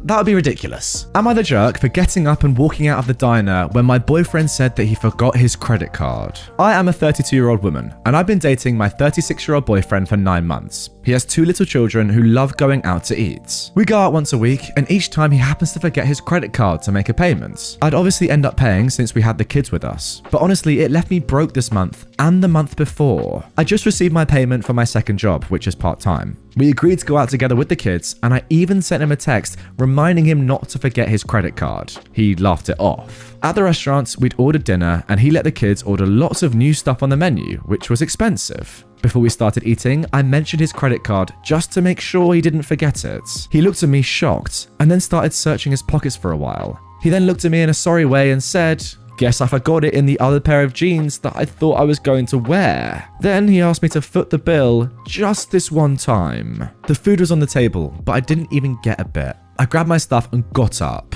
He freaked out, asking where I was going. I told him I wouldn't be paying this time again and to enjoy his dinner with the kids. Then I walked out. He called me later and absolutely lost it on me. He said that he couldn't believe I'd walk and leave him and the kids in this situation. I said I wasn't going to pay for him and the kids' food every single time. It's unfair. He said he forgot. He yelled like that, and that I didn't show sympathy for him and the kids, and he had to cancel and go home with the kids hungry since he couldn't pay right there and then. We got into an argument, and he's been mad at me about it since, then saying things like how he needs to take a look at how I'm treating the kids specifically, and how I was willing to let them go hungry with my selfishness. So, am I the jerk?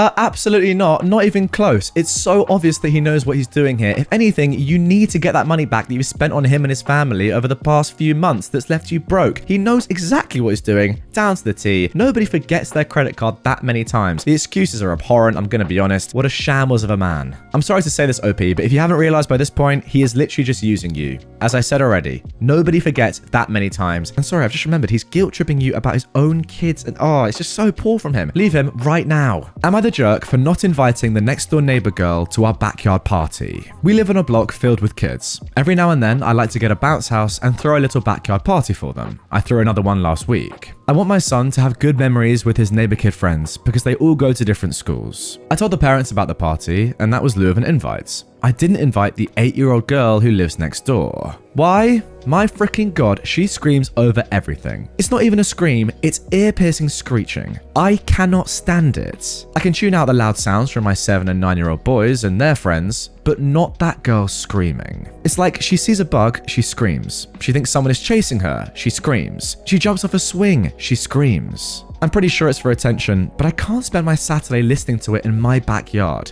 Like, I'd end up yelling at her, and I don't want to do that or come across like an angry dad. Her parents did ask me if something was wrong because she wasn't invited. I bluntly told them that I just can't take the screaming. They said she's no more louder than any other kid. No, she's much louder. I told them I didn't want to discuss this any further. If and when she can stop her screaming, then I'll be more than happy to invite her to my backyard parties. They were deeply offended. I'm not looking for suggestions to abate her screaming or possible explanations to her screaming. I just don't want to hear it or be around it. The only way in which I would say that you were the jerk in this story, OP, is if you hadn't done what you did and tell the family the exact reason why you haven't invited their daughter. You've given them a reason, and that's absolutely fine. It's your event, therefore you're not the butthole. If anything, it sucks for the kid because they're not really doing that much wrong. They're just being a kid and having fun. It's on their parents to tell them not to do these sort of things. And her parents aren't really doing anything about the problem, are they? They're just saying that she's no louder than any other kid. Whereas, let's be honest, she must be, based on what you're saying. So no, OP, you're definitely not in the wrong, you're in the right, but the parents of that kid need to step up and do something. Am I the jerk for cancelling dinner because my girlfriend didn't feed my daughter lunch? I am a 33-year-old man, and I've been with my 30-year-old girlfriend for over a year. She quit her job as soon as she moved in with me, saying that technically she is a stay-at-home mum since she takes care of my 5-year-old daughter. I thought her decision was odd for many reasons, including the fact that my daughter is only comfortable with me taking care of her needs. Yesterday, I was at work. Since my girlfriend is still getting used to my daughter's routine, I decided to help by making her a schedule and even setting alarms for certain activities like showering. At 1 p.m, my daughter was supposed to eat her lunch. It was in the schedule, but I still texted my girlfriend to remind her. All she had to do was reheat the food I cooked the night before, since I'm the one who does the cooking. I got home at 5 and found my daughter in her room with some chips. I asked why she was having chips at the time, and she said it was because my girlfriend didn't give her lunch. I asked why, and she said she had friends over. I was livid and rushed to confront her, and she tried to downplay it, saying she forgot and chatting with her friends made her forget. I said that was BS since she had the schedule. She said I was judging her for still getting used to my daughter's routine and forgetting stuff, but I literally texted to remind her. She claims she didn't see the text, but her phone never leaves her hand. I've decided that I won't be cooking for her or her family who were supposed to come over later last night for dinner.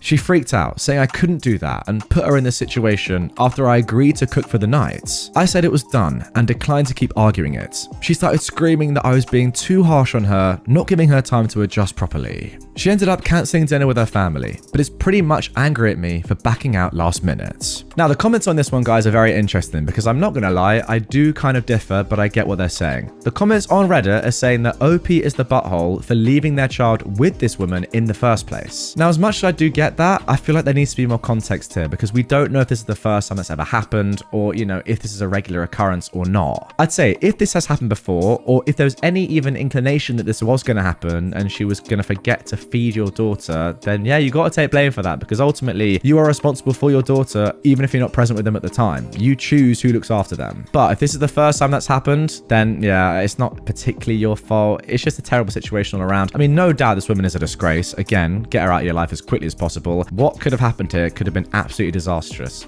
Like, yeah, it seems all right. She was just eating chips, but imagine she was locked in a hot car or something and the girl's like, oh yeah, I forgot she was in there. Like, genuinely, that could have happened. So I don't know who's in the wrong here, really. Kind of everyone. Just make sure it doesn't happen again. Am I the jerk for telling my stepdad that I'll eat whatever I want in this house because I'm paying for it in front of my stepsisters? I am a 20-year-old man and I currently live with my mum full-time since my dad is working out of the country. She has a husband and he has 2 daughters from a previous marriage who are 12 and 14, and there's also my half-sibling, a 6-year-old boy. My mum's husband is unemployed because he was abruptly terminated. Both of them do gigs here and there while he looks for a job, but they barely bring money to the house. I'm in my second year of uni. While working and getting money from my dad every month, I've been paying for most of my stuff. Clothes, hobbies, phone bill, etc. ever since I was 16. And when I turned 18, I began to pay rent and for my car. My mum's husband and his daughters are big eaters. I don't mind. I just started to buy my own groceries and they knew they weren't allowed to have any. though I'd let my stepsisters take some of my snacks because I get that they're kids. But ever since 3 or 4 months ago, my mum has been asking me to buy this, buy that, buy this again, and I've been doing their groceries too. So I'm basically paying for all of the food, plus rent, plus driving my stepsister to and from school, among other things. Yesterday, we were having dinner together, and I remembered I'd bought a watermelon a few days ago.